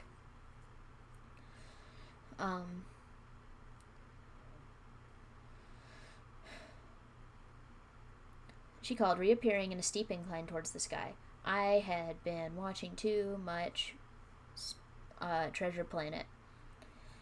He took her offer and flew outside, spreading his wings. The night shined brightly with the moon's luminescence. It settled over the cool summer night like pixie dust, coating everything in contrasting quicksilver and shadow. Renee's tail flew out behind her as she crossed paths with the moon on the board. Fireflies parted in clouds as the pair darted between them. Wind passed through the vampire's cape, sending it flapping crisply. He chased after Renee and dove, really enjoying the moment for all it was worth. Then suddenly she was gone. The girl had retreated back into the window suddenly. What is it? Come on, he snapped, lounging on the roof. I want to test out my cape for a little while longer.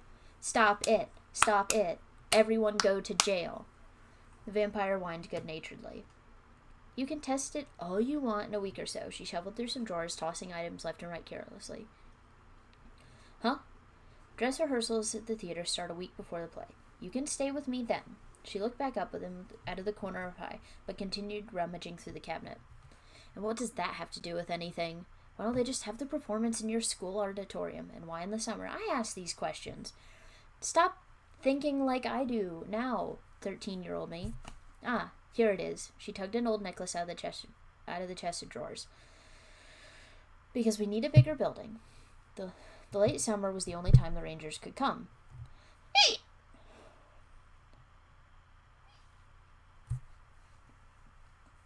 He jerked up. The Rangers? Yes, Renee replied. It hadn't occurred to her that he would like that information. Who? He yelled, excited. Team Lightyear are the guests of honor, she smiled darkly. Why? And other Rangers, like No Enemy Number 1, Ty Parsec, Rocket Crockett, you name it. And the best part is, they think you're dead. That doesn't mean I am. He was angry. Oh, I just want to wring their little necks. To throw them on the ground and make them beg. To crap their whip in their direction one more time? She asked with a grin. Yes, that's it. His smile widened suddenly. What are you thinking? My dad worked on Canis Lunis all the time because Zephyr was so close by, she started. I know that. You let me finish, please. God, they're just so annoyed with each other. She smacked his arm. And even I visited the barren place once. He made me this. She held up the necklace again. Under closer examination, it became obvious that the glowing stones were not gems, but now the extremely rare moon rocks. 3 of the 7 rocks have been... That is highly radioactive. Just like cancer necklace. Immediate cancer necklace. 3 of the 7 rocks have been lost sometime since she got the necklace at age 6. Oh, lovely. Oh, did I think of this? Oh, lovely. He took it and rolled the 4 stones, one at a time in his fingers. What's this coating on them? But I didn't take the piece of jewelry back, but looked at it with him. It's a special plastic made to contain radiation. The reason I didn't get sick wearing it, and the reason it's still glowing like we just picked it up. Oh. Okay, I did think of this. Renee, this is excellent, he smiled evilly. You think I don't know that? He passed the necklace back to its owner. So what are you planning here? And that's the end of chapter 10. My God. For the next week, Renee continued to work at the theater in the mornings and, before the play practice in the evenings, took the energy vampire home with her. Alan never seemed to notice any of it, but was surprised with how long the building's repairs were taking. You're letting a 14-year-old do this alone. The girl kept meeting with all of her friends, in exception of Kendall, who hadn't been feeling well. Why has he not been taken to the doctor? Once Joni even got her to the movie theater for a whole date. She knew he was getting impatient, and as rumors spread that he liked Alexia better. Okay. She didn't have time for that sort of stuff anyway. Mood, girl. Renee finished all the repairs she had to, on notice in the old building. It was less than a week until the big night, and they still had lots of careful planning to do. Renee didn't care tonight, though, because she was taking a day off from everyone. Finally, she dropped onto the couch with a sigh. The couch replied with a soft gust of mothball-scented air. A night away from everyone. She closed her eyes and rubbed the deep purple bags that had begun to form on them from a serious lack of sleep. She was completely and utterly exhausted. Alan was out again tonight, so the house was all her own. As the lights were out, she couldn't even bring herself to go upstairs. A few seconds after falling onto the piece of furniture, she drifted into a deep doze. There was a poke on her back about 3 hours later. She sat up, waving a hand dismissively. Her sleepiness was far from gone, but her attitude was not improving. Go away. She didn't look at whoever it was that had just poked her, but collapsed into sleeping again. Even later, there was another gentler but more urgent tap on her shoulder. Renee, little one, are you all right? She woke up easily this time, drifting upwards. She had been asleep for at least 8 hours straight, and the night had gotten darker. What is it, Nose? She looked at him, still groggy but refreshed. Why are you here?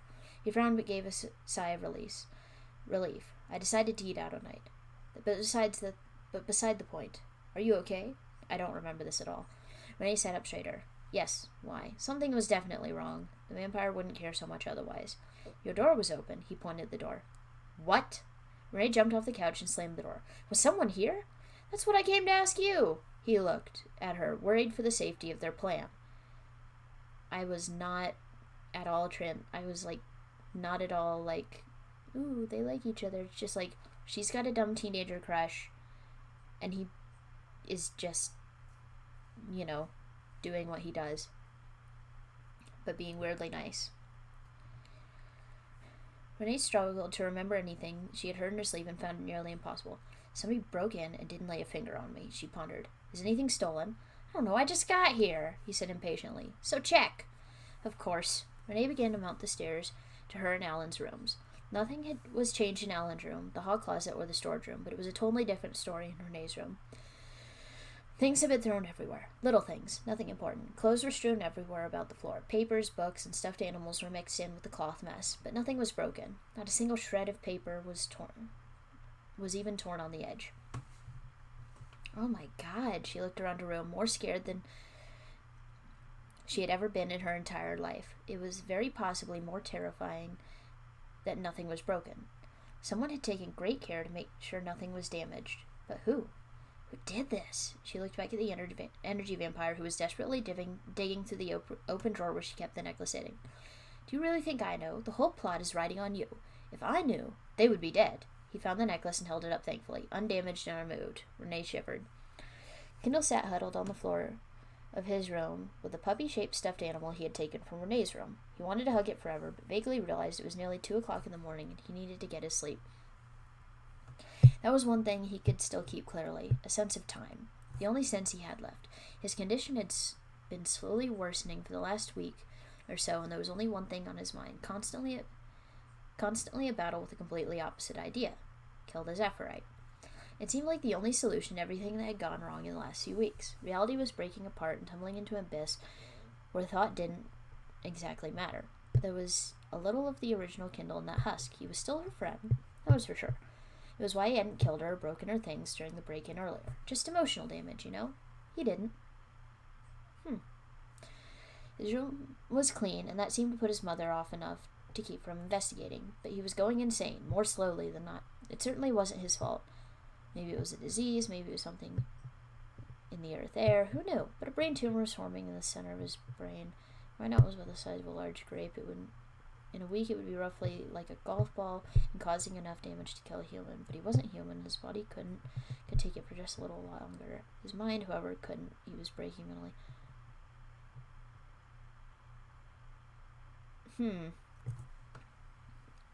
Kendall hugged the stuffed animal up to his face. It was in just a second its fur was matted with thick blood. Feeling lightheaded, he held tight to the animal and crawled into bed. "It's okay, Dad," he muttered. "What the fuck was wrong with me?" He muttered comfortingly to the blank-eyed puppy. "The war will be over soon." Renee finally finished putting all her... This kid needs a doctor and he needs a therapist, but I don't know why I wrote this. This is entirely unnecessary. Renee finished putting away all of her clothes and books. Nose didn't help. He was holding the moonrock necklace protectively to himself. "We're extremely lucky this didn't get damaged." She sighed and slid a book onto the shelf. "You're pretty amped about this, huh?" "Ecstatic!" He looked a little insulted. "Oh, ecstatic. Let's go over it again. Lay out the plan." Fine. Renee stood and took a pile of notes out of a shoebox. First on the agenda, how to get the rocks untied together in a way that they can't be taken apart. Not easily, anyway. The collar came off far too easily, Nose interrupted. He examined the rocks again happily. "That's the beauty of this plan, Nose. We're not using a collar. I've been working on that. The school is giving out a free box of popcorn with every ticket because the prices cover popcorn, my pay, costume rental, and She's getting paid for this. He cocked an eye, surprised at how much the tickets much cost. Yeah, it's pricey. Almost 30 unibucks per ticket for over 200 people. Beside the point. I'm going to paint 2 of our 4 rocks white and mix it in with his box of popcorn. I'll keep it separate so the rocks don't go to someone else on accident. He'll be so absorbed in the play that he won't realize he swallowed 2 tiny rocks." "Okay." "Very good, little one," he smirked. She rolled her eyes. He was so weird, but fun. She held up a stuffed animal and looked at it for a second. It was a little blonde puppy. "What's with that?" He pointed at it. "What's with what?" She looked at it absently. "The stuffed animal. What's with that?" "No, this old thing." She put it on. "Garth, Kendall's father, gave it to me when I was just a kitten. He worked with my dad. Well, I might as well tell you about it." She looked at it again sadly. "Go on." He put his hands behind his head and lay down on her bed. "I'm not going anywhere. It's not like I can stroll down the open street anyway." "That doesn't make me feel better," she frowned. I thought it was supposed to have a matching black one. Renee shook her head and sat down on the bed beside him. How did I get so off topic?" he said. "You started blowing about a stuffed dog." Renee scowled at him. "Leave it to an energy vampire." "Generalizations." She shrugged. "All right, back to the plan. After he swallows these," she pointed to the 2 smallest rocks on the necklace. There was a glint in her eye. "He'll suppose he's sick when it starts in his stomach. Then he'll wake up mad from the bathroom, of course, and we'll get stuck in there. I'll also lock the exit so our rangers don't go chicken and run out on him. You can go in through the little window over the sink, get him under control, get XR, and we're home free," she laughed. He looked at her oddly. Nuts. She was totally, completely nuts. He loved that. Lovely. It's brilliant. And so stupidly simple no one would ever think of it. Stupidly simple? She looked at him teasingly. "Not stupid, but simple," he chided. "Sorry." He would not apologize. "Don't be." She laughed again. "I just felt like messing with your head. Good Lord, man, don't apologize." I hate the fact that I think the same as I did when I was 13. This is awful. I've always been like this. "Good Lord, man, don't apologize. The energy vampire is about to reassert himself at the top of the galaxy." She took up her notes and went over them again. "You're right. It's as simple as that. Talk about having your cake and eating it too." She chuckled hysterically again. Nose 4A2's eyes narrowed with a smile. "Forget cake. I'm having the whole dinner." Okay. Chapter 12. We are almost at the end. I think the chapters just get, like, progressively longer until the ending. But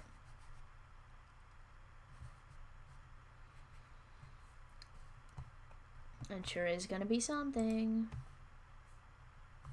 Just a second.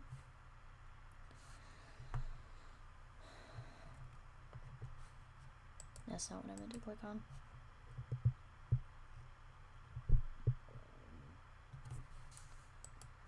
Yeah, Twitch Studio slows down my computer to a crawl because this is a laptop. The ship drifted through space at a crawl. Oh, look! Actual important characters finally showed up. Or so it seemed. It was actually moving at 3.4 light speed, not an unusual speed for this kind of travel. Despite this, it was still nearly an hour ride to Earth. Buzz Lightyear sat in his favorite chair, the driver's seat. Mira sat next to him, watching the stars move by anxiously. XR was scanning a playbill carefully.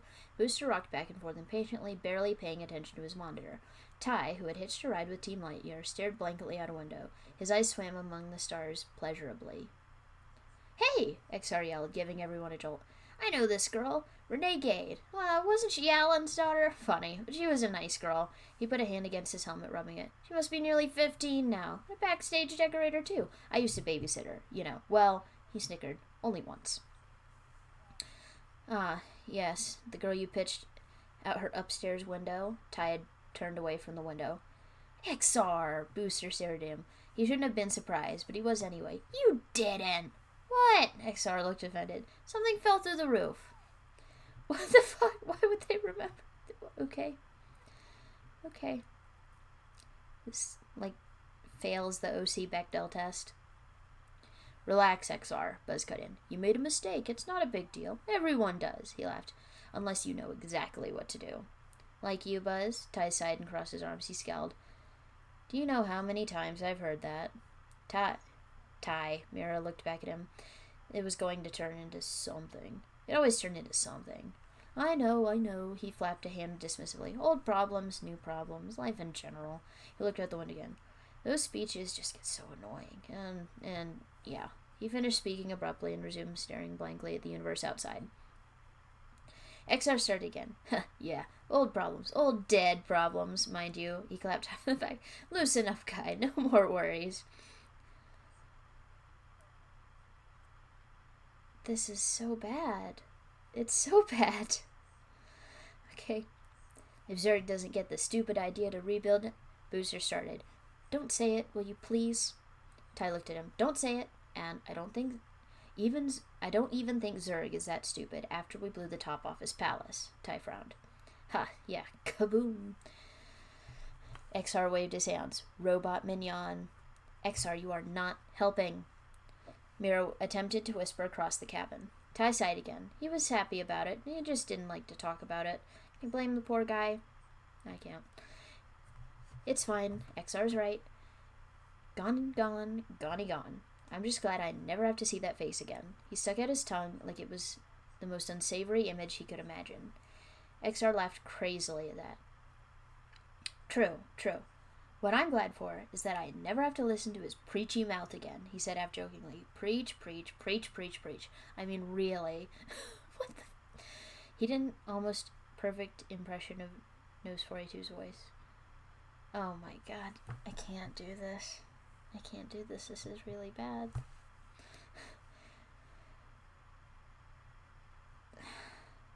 "Yeah, the communications network." He waved his hand like a pair of claws. "First of all, it isn't funny. Second, where in the galaxy did you hear him say that?" Buzz glowered at the robot. "Really, Buzz? Consider the fact that he's dead, and you won't bother us ever again. It is kind of funny." The robot scowled. "Maybe you'd overblown it just a little. You don't seem to remember I was stuck with him most of the time he was on Star Command." He went back to the playbill. "I agree about that last part. But we thought he was dead, time and time again, and he keeps coming back." Buzz's knuckles turned wide on the steering wheel. "Your turn to relax," Ty said. "After that explosion, I don't even think Zurg has cleaned up the damage. I'm glad of it." He turned, once again, back to the window to stare at the peaceful and unchanging stars. All were oblivious to the danger that they were so rapidly approaching. "I'm going to try and finish this. I'm having a terrible time. I want you guys to know." I want the one of you to know. You'll go in through there. She pointed to the window at the back of the wall of the theater, shielding her face from the falling rain. Thunder cracked in the distance. Don't forget, that one. She dabbed at the ear again. Yes, I'm not blind and dumb. He put a hand on his hip and scowled. He grabbed his chin. I just remembered something. What's our backup plan? Did you think of that? No smirked at her, waiting for the realization that she had broken one of her own rules. Run! She looked at the wall. What? I said run.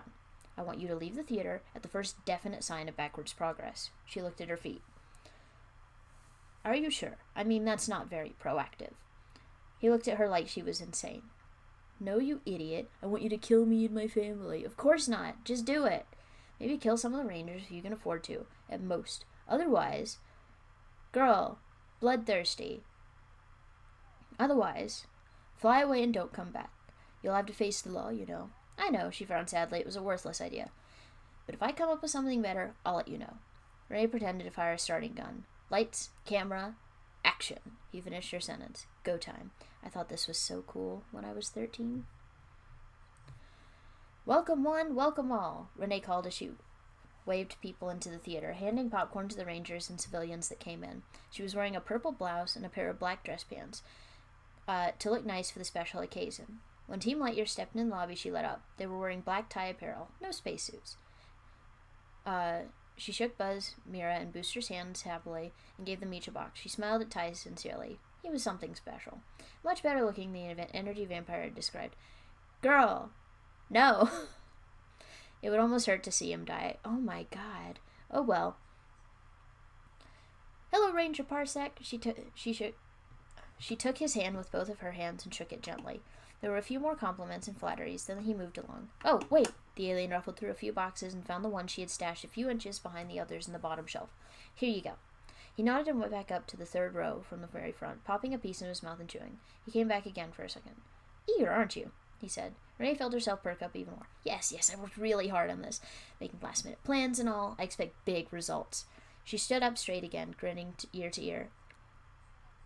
Oh, dear. That's wonderful. Must be very good to get you so worked up. Why would he care? Trust me, it's going to be. The girl smirked and waved a hand. Her eyes got darker. He finally moved along, and XR rolled up to her with a smile large and fake enough to challenge her own. Nice to meet you again, Renee, he said quietly. So I guess your arm healed, right? She gave an angry smirk and shook his hand. XR. Not going to miss that. She might even be doing the universe a favor. I didn't hate XR. I don't know why this character did. Once again, it was to just justify stuff.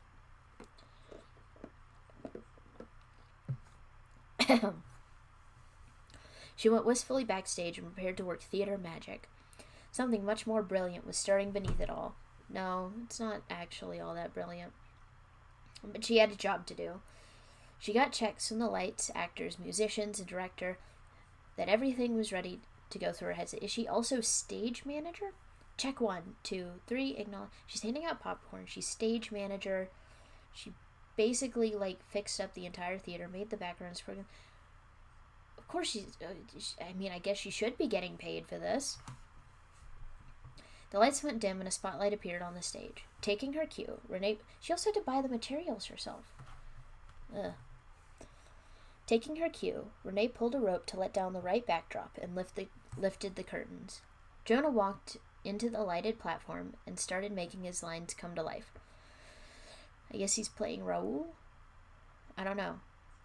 She sat back and watched the crowd from her dark corner vantage point.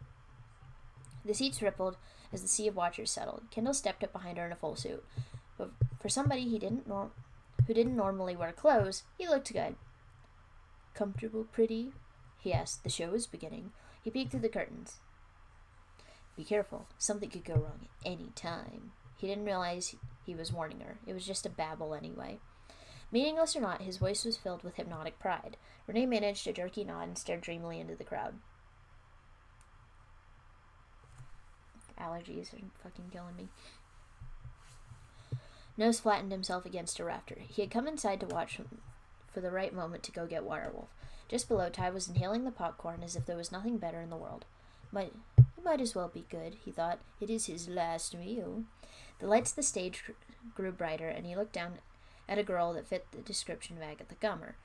Her black hair She has not been mentioned since, like, chapter 2. Her black hair floated behind her, and an air of arrogance almost as big as the vampires surrounded her. The girl's olive skin gave a small, radiant glow.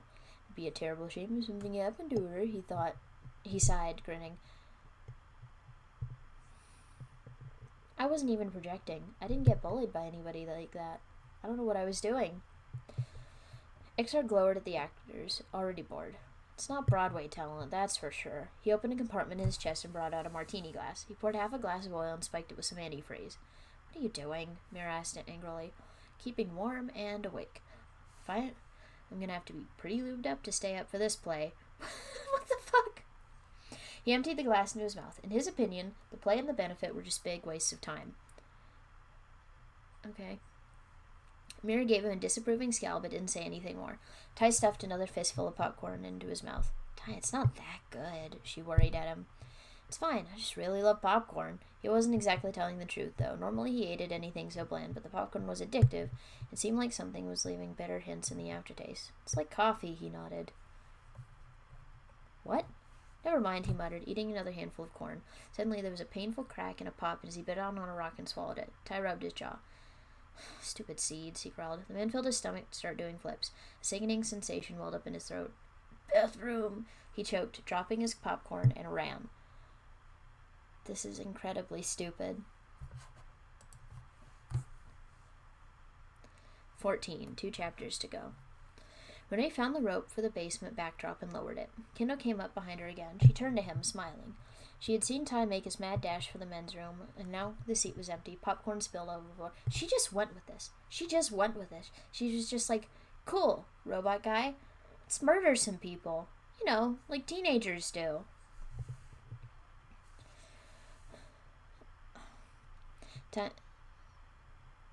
The girl would have to go hide soon. She had already covered all the exits. Renee, he grunted. Her eyes widened. His face was splattered with more of his own blood. Hey! Hey! It's the hiccups, yay. Only she didn't know it was his blood. Help me. He stumbled forward into a wall. He shook his head. Stupid Zephyr girl, his voice slurred. What are you doing? Kendall! She took a step back. A few drops of his blood hit her face. An urge, a Zephyrite thing, made her poke out her tongue and lick it up all the blood. Are they just like bloodthirsty monsters? Is that what I'm implying here? It was warm and salty. Definitely his. What? What's wrong with you? Ty's been gone a long time, XR. Mira looked at the man's empty seat with a hint of worry. She glanced at the spilled popcorn. You check on him. She started to pick up some of the few kernels left. Nervously, she tried to crush one in her fist. What? She tried again. Buzz, a little help here? Yeah, what? Buzz looked away from the forms. What? Terry went off to the bathroom and hasn't come back yet. I think it has something to do with this. She pointed at the snack food in her palm. Why in the universe would you think that? Because, Buzz, this popcorn is a rock. He rolled his eyes, being a big shot as usual. I also just, really hated Buzz when I wrote this. I don't know why. I really doubt that, Mira. He snatched the kernel and tried to crush it. When he opened his hand, there was only paint, salt, and butter sitting in a pool in his palm. The green moon rock illuminated his face. Oh my god, Buzz, do you see what's happened? Mira cried. She didn't want to start a panic. We have to get to Ty and XR. Wait, Buzz grabbed her shoulder. Do you hear that? There was barking rising above the sounds of the actors. XR knocked on the bathroom door, putting away his martini glass. No answer. He knocked again impatiently. There was a growl, and something hit the floor with a thud. Ugh! He jumped backwards. Ty, buddy, you okay in there? He opened the door and reeled in terror as a set of mechanical jaws came flying back at him. Ah! But wait, instead of the familiar feeling of being ripped apart, he found himself on one of the rafters. Whoa, thanks, buddy. You really saved my servos back there. Boy, this is like deja vu or something. Ah! He looked up at his savior. Nose 4A2 looked back. Oh, now look what you've done, Nose hissed, peering in the rafter's edge. You've gone and set my pet loose. You're such a clumsy oaf. I'm ever so hungry. Renee's quite strict, you know. Won't allow me anything she doesn't approve of. What? Renee? But she was just such a sweet little kid, he frowned. Oh my god. Really, that was a lie. She had been a little mischief maker, and the reason mice weren't allowed on Star Command. Did she just eat them? Okay. Tell me I'm not on the approval list. XR was shocked. Sweet no more, my little morsel. Slapped and rubbed XR's helmet with his claws. Sweet no more. Quite brilliant, actually. I wasn't anything like this character. I don't know what I was going for. This wasn't like, ooh, I've got a crush, self-insert. Like, no. I mean, look at these repairs. He swirled around for a second in the air. And for this mess, I would have to thank you. He laughed and leaned on the ranger's helmet with his elbow. You mind helping me out by, say, satiating my hunger? XR gulps. Are you going to ask if I have any last words? Not quite. You just make it worse for yourself. Now, sit still, he lunged. You killed my father, Kindle shrieked and began barking like a mad. What the fuck?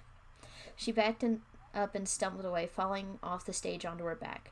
He stood at the edge and jumped off himself, overshooting her. A woman in the front row screamed and tried to scramble away as he landed on her. She was lucky that he was too focused on Renee to really attack her. All she got was a few broken ribs and a deep cut when she kicked off the seat and chased his friend down the hall. What the fuck? More people screamed and backed away. A few rangers tried to chase Kindle, but he turned, eyes burning with hate, and gave an insane howl. They were easily reminded that they didn't have their usual Star Command attire on. Ray scrambled up onto the staircase and up, trying to find refuge in the old ventilation system that could be accessed through one of the closets. We're almost there, folks. Hold on. Chapter 15. Renee's footsteps thundered down the halls as she searched for the duct. Kindle was chasing her madly, slamming himself against walls. He was on all fours, half growling and half panting. What's come over you? She screamed, grabbing a mirror off the wall and hurling at him like a frisbee. It's just a random mirror. He snatched it in his mouth from midair, the brass frame cracking and silvery mirror glass showered the hot room floor. His suit ripped down the back, one long fleck splitting the seams. He managed to stand on his hind feet and roared, swinging his claws at her. She took off again and found the right room, the one she had stored the droid in until his cue. Yeah, just, I guess, Chekhov's gun. Wait! Booster, Blaze, and Rocket Crockett had followed them up the stairs. I was just naming people. Everyone else was trying to handle the situation downstairs. The Cryosian boy turned to them, growling. Please? Booster whimpered. Kindle roared in protest, took back off after Renee, searching for the right door. How about we help Ty? Crockett suggested. Yeah, Blaze took a few steps backward. Sounds like a plan, he declared and ran off. No one had any need to look hard for XR because he was making it known he was in the rafters. Yeah! He screamed, jumping from one support beam to another. A red shape kept itself confused, chasing him back and forth. A little help, guys! He cried mid-jump, overshooting the wooden beam. He fell to the floor. Nose came down after him. He grabbed XR by the hand and started upwards to the ceiling again.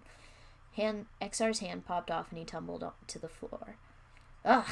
Nose plunged down after him in a spiral. Nose 4A2! Buzz looked up in surprise. Should have known. Everyone, to the exit! People screamed from their seats in a panic, as if they weren't freaked out enough by Kindle's outburst and the wirewolf. Teens on stage frenzied and jumped off in flying leaps like lemmings as the cyber monster leapt out from behind the curtains. One girl ran towards the dressing room, her twin brother following. Nose slapped. He would toss a little something in their foray. Cowardly, pitiful little creatures. Wirewolf! Ty looked up at him, already going red with the past effect of his master. I just can't. The vampire looked down, pointed after the gunman. Follow and terminate. Wirewolf ran after them dutifully. I just love chaos! He swung up his arms and pushed. The first of the people reached the doors, began to pound on them desperately. It's locked! One man panicked. Why did they lock from the outside? People all around the building tried the exits, all locked. I can't just let my guests run away. That would ruin it all. He howled with evil laughter, then went flying after XR. He scooped him up in his claws. You're so much more trouble than you're worth, little one. I'll be glad to get rid of you. The ranger snatched at the air in wild attempts to save XR. No jetpacks. Panic filled the theater as he flew up high. He is not properly fixed, probably. I think I made a point to talk about how messy it was as a repair job. So he just kind of looks fucked up.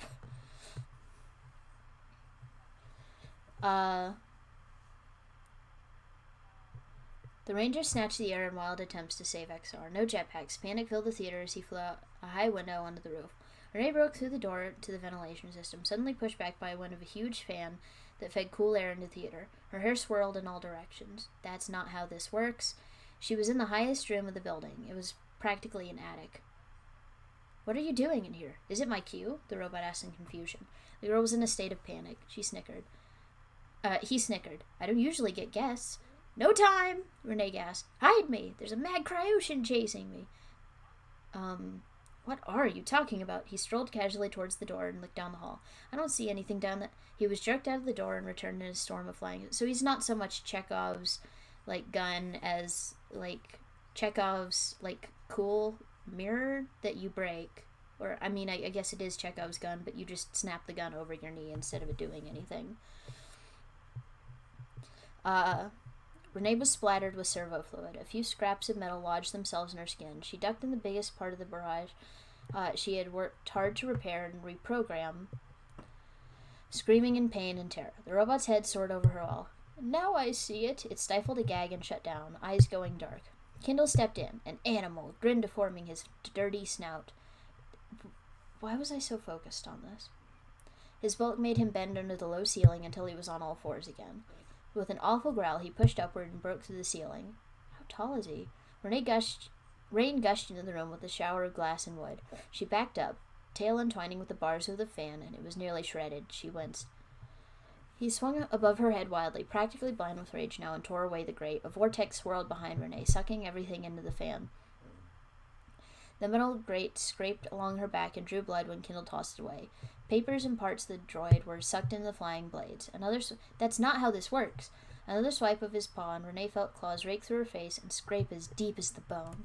The ragged claws went into her left eye, shredding the lid and bringing gouts of blood and gore. Warm blood drenched her face, and she tried to open the eye on impulse. A searing pain masked by adrenaline forbade it. The eyelid was non-existent, the eye itself just a small pool of whitish liquid in the torn socket. Oh my god. The boy lifted her across the room. A cabinet broke beneath the power of her impact. He moved in for the last blow. It ends here, girl. The war is over. What the fuck? She looked up at him with her right eye through the tears and pain. Finally she got it. He was very literally insane.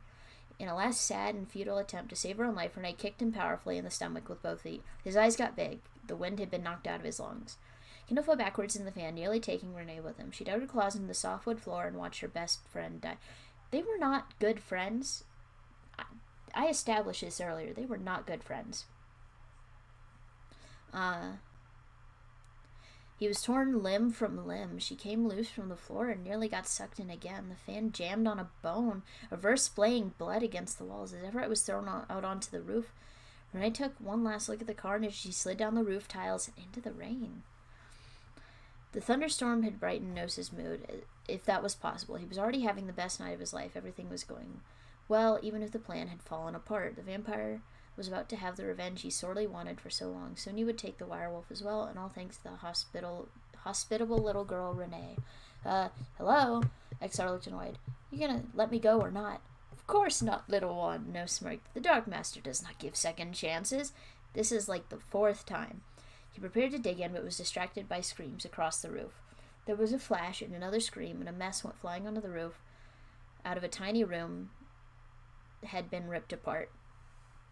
What on earth? He recognized Renee's scream. Good lord.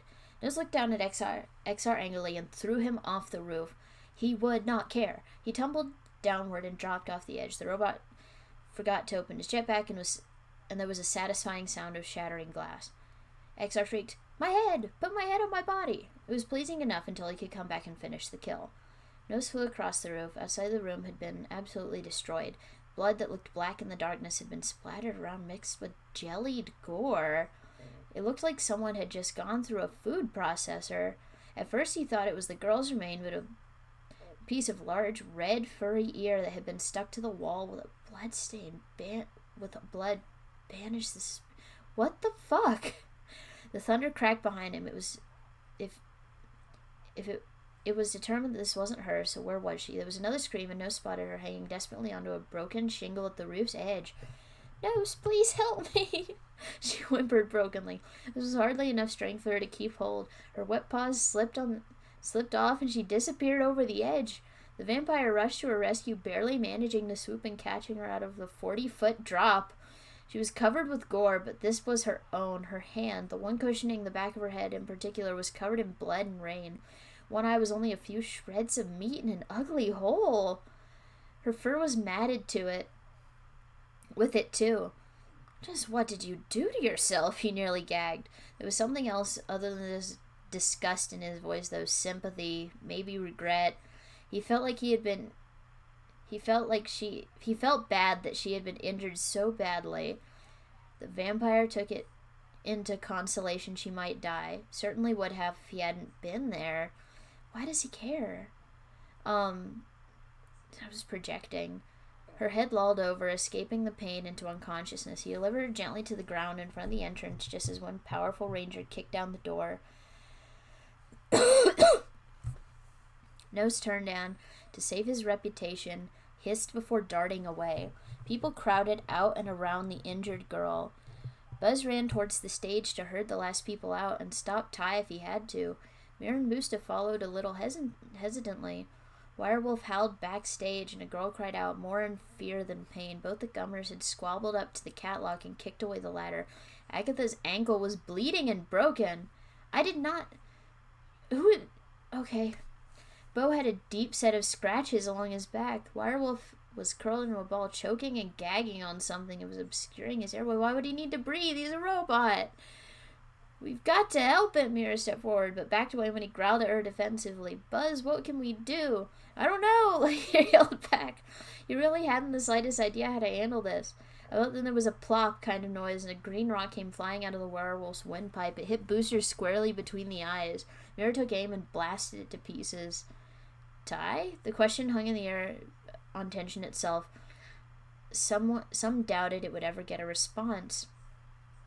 Guys, Ty looked up, gasping, as the change finished, going into its last reverse stages. They had all seen how painful it was. Other than that, the prize sent them screaming with joy. I didn't kill anyone, did I? Don't worry about it, buddy. Let's get those kids to a hospital. How about that? Last chapter.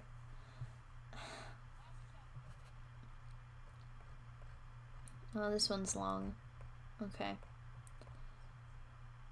2 weeks later, everyone had pretty much gone back to their normal lives, in exception of Renee and Agatha.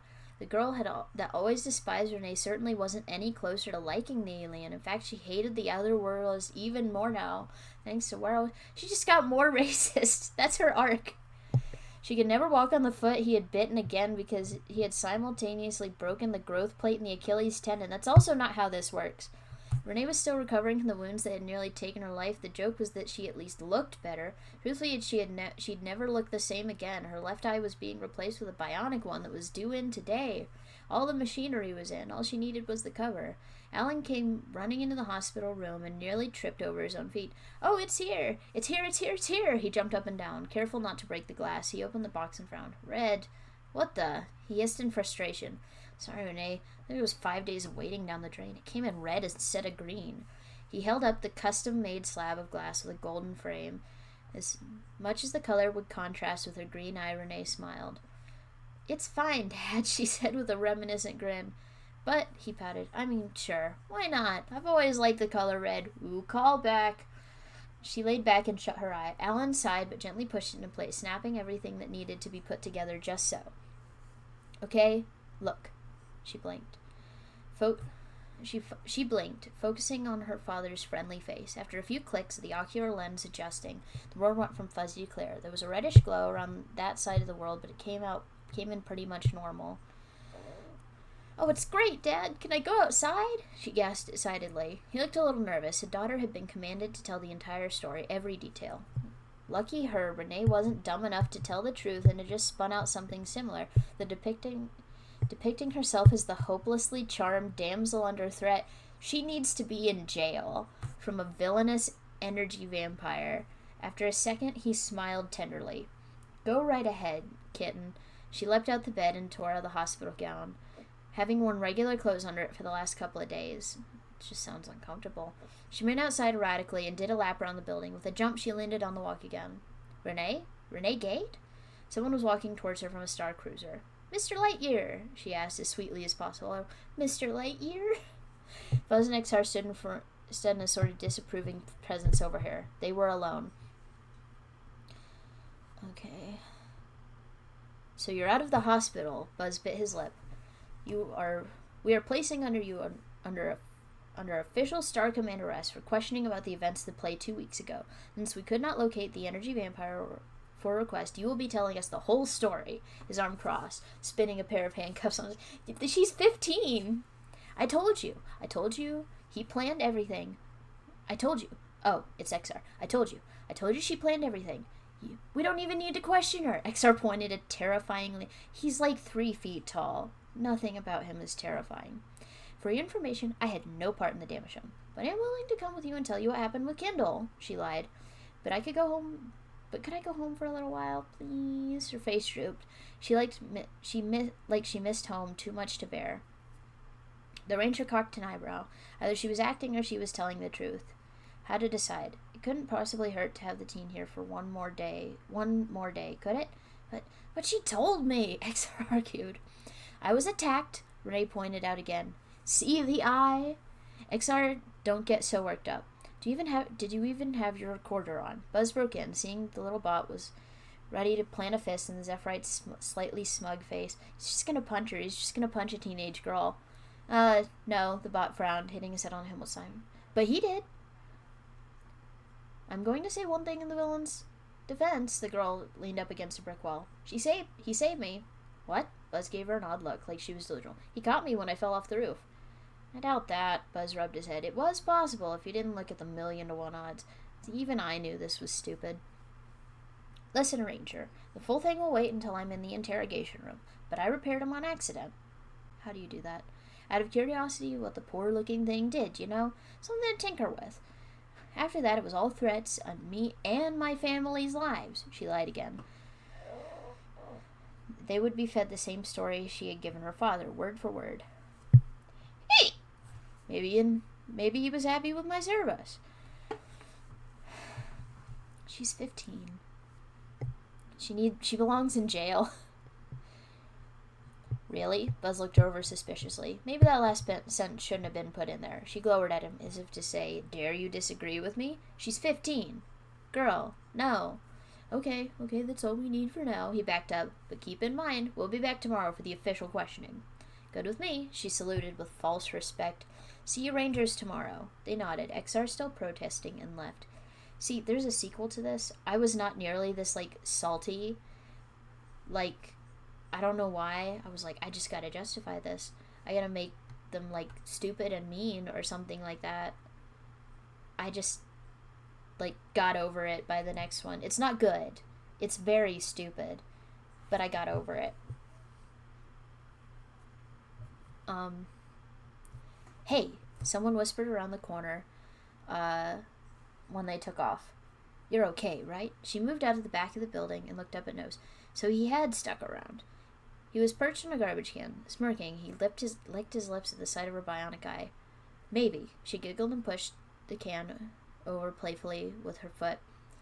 I see the resemblance. He caught himself before falling to the ground. Oh no, she put a hand over her eye, laughing. Factory mistake. Looks nice anyway. He looked down a little miserably.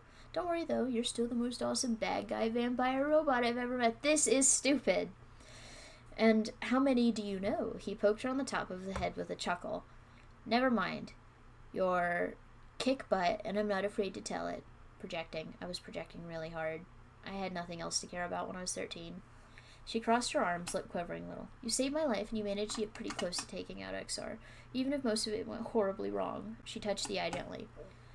I'm going to do a little something for you before I go. He held out a hand and motioned for her to take off the cover of her eye.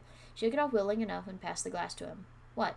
He didn't answer, too busy scratching at the edge. Maybe after a minute or so of digging with his claws, he handed it back. Make you mine. She looked at the... Oh, no. She looked back at the cover and found a tiny but carefully carved N in the middle siding. She put it back on, smiling and blushing a little under her. Girl, no! Okay, you happy? Not finished yet. He wrapped his cape around himself more tightly. What? Sit still. His monocle glowed, and Renee struggled mentally for a second and then gave in. The part of her brain that had been fixed to react naturally with the bionic eye was getting some weird readings they couldn't fight against. Totally mesmerized, she stared up at him. Okay, I don't know how to take this. I don't know if this is in character or not. All I know is it's, like, bad vibes, but for the right reasons, I guess. I am your dark master. He stared deep into her robotic eye, pulling the same thing he had with XR die. Nose 482 calls to you, little one. You are mine. He smiled, pleased enough, and stopped the feed to her eye. She shook her head and snapped out of the trance, eye going from molten metal red back to the normal calm shade of vermilion. What was that for? She rubbed her eye. Something felt different inside, but only a little. She would be okay. So you don't forever forget me. More importantly, to remind you not to tell anyone the truth. Vibes. I don't know what these vibes are, but they're weird. Didn't plan to, master. She palmed herself on the head. It's going to be annoying. Don't expect me to call you that all the time. I don't, if you can help yourself. I think I can. Remember, most of me is still organic. Her right eye watered a little again. Well, you better go. Girl! You have been brain-slaved. Yes, don't want to risk being caught out here. I would tell you to stay out of trouble, but being who I am, I'll say don't get caught. He laughed gently. What is this energy? Right, she smiled again and nodded. And thanks for saving me. I owed you, like you said. No more favors. He crossed his arms and pretended to be resentful. A life for a life, she muttered. Now, go out in the universe, kill bots, don't get yourself killed. She put her hand on his shoulder. Because they're the same height. Nose 482. Go do your evil thing. I may not be physically capable of forgetting you, but you better not forget me either. Don't worry, I won't, he smirked at her remark. And the other thing, I will. It's just my nature. All right. He looked over at the setting evening sun that was beginning to set. I'm wasting valuable time. Final, here. He patted her on the shoulder. Goodbye. Why? Bye, she waved absently. He spread his wings and sailed off into the woods. Renee stared after him until there was only a silhouette against the sky when he broke through the trees. Okay. Epilogue. Same chapter. Renee did exactly as she promised the Rangers and came in for questioning. Also, as she had promised the energy vampire, she told him exactly what she had told her father, that she had repaired him secretly out of curiosity and was forced against her will to finish and help with the theater plot. They never got enough information to prove her story was fake, despite what XR said, and was set free. A file was, however, made with Renegade's name and record on it. Fair enough. Miss Andromeda learned of her son's brain tumor during the cleanup of his remains. This is so mean! And went into hysterics. She blamed everything on Renee for killing him. It was ruled as self-defense instead of manslaughter or murder, infuriating the woman further. No one gets a happy ending. Miss Andromeda harassed Renee about it constantly after that. The problems were solved for the most part when the war between Zephyr and Cryos ended about a year later. Alan and his daughter were reunited with Ginger, Renee's mother, when they moved back to Zephyr. All were happy with the rest of their family again, but Ginger practically broke down and cried when she learned about Renee's disability. What the fuck? Why? Why is this something that she didn't find out till a year later? Or whatever. Why is it a disability? It's a robot eye. Well, I mean, I guess it's a disability, but what the fuck? Why did I add this? The girl assured her mom there was nothing to worry about and that she was okay.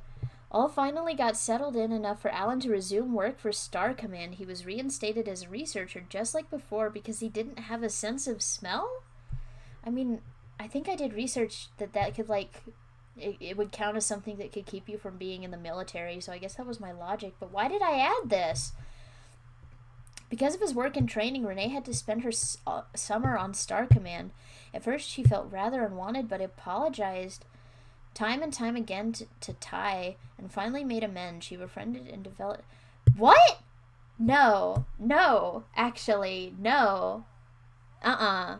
Developed a small crush on XL, the printer. Girl, no. She developed a healthy relationship with XR. I'll put up with you if you put up with me, though she did have a late-lasting tendency to call him snack chips.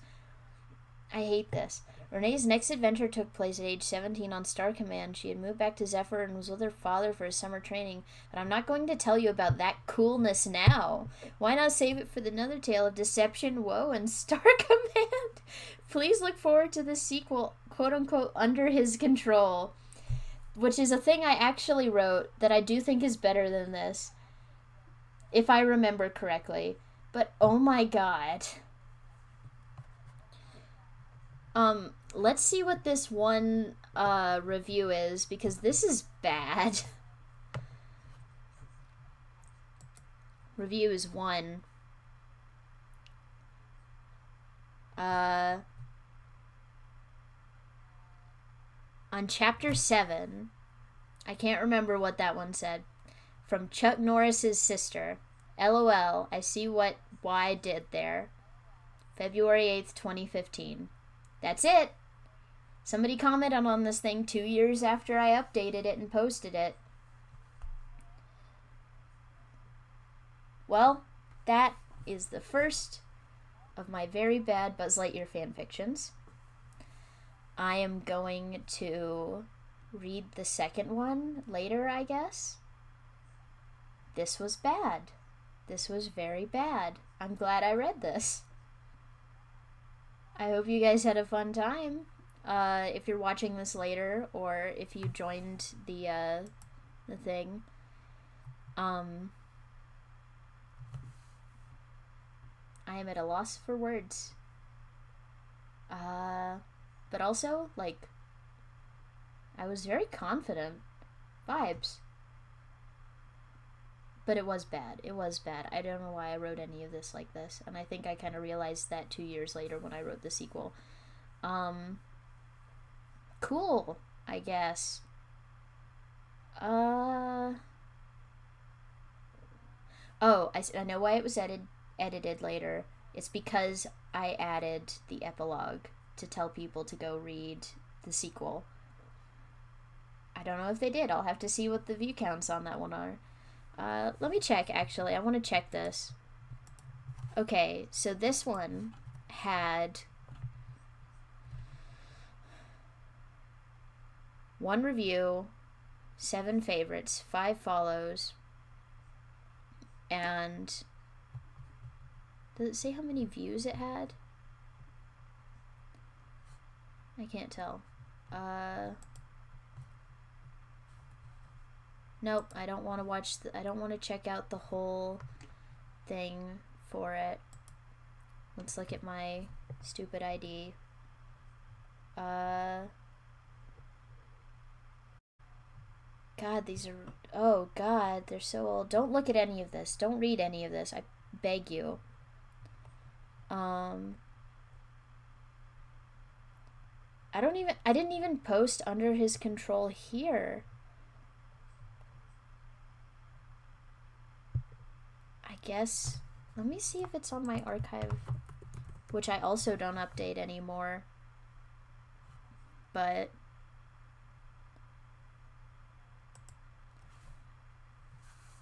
Okay.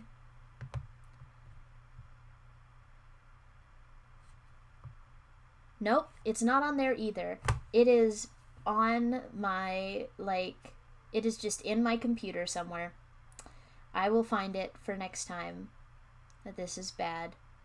The only thing I have on my archive of our own is, that one, short that I need to rewrite that I wrote when I was 17 that got a comic based on it. It was weird. Cool. Thank you guys for coming. I had a good time. This was fun. Okay. I am going to make dinner or whatever. Peace. Bye.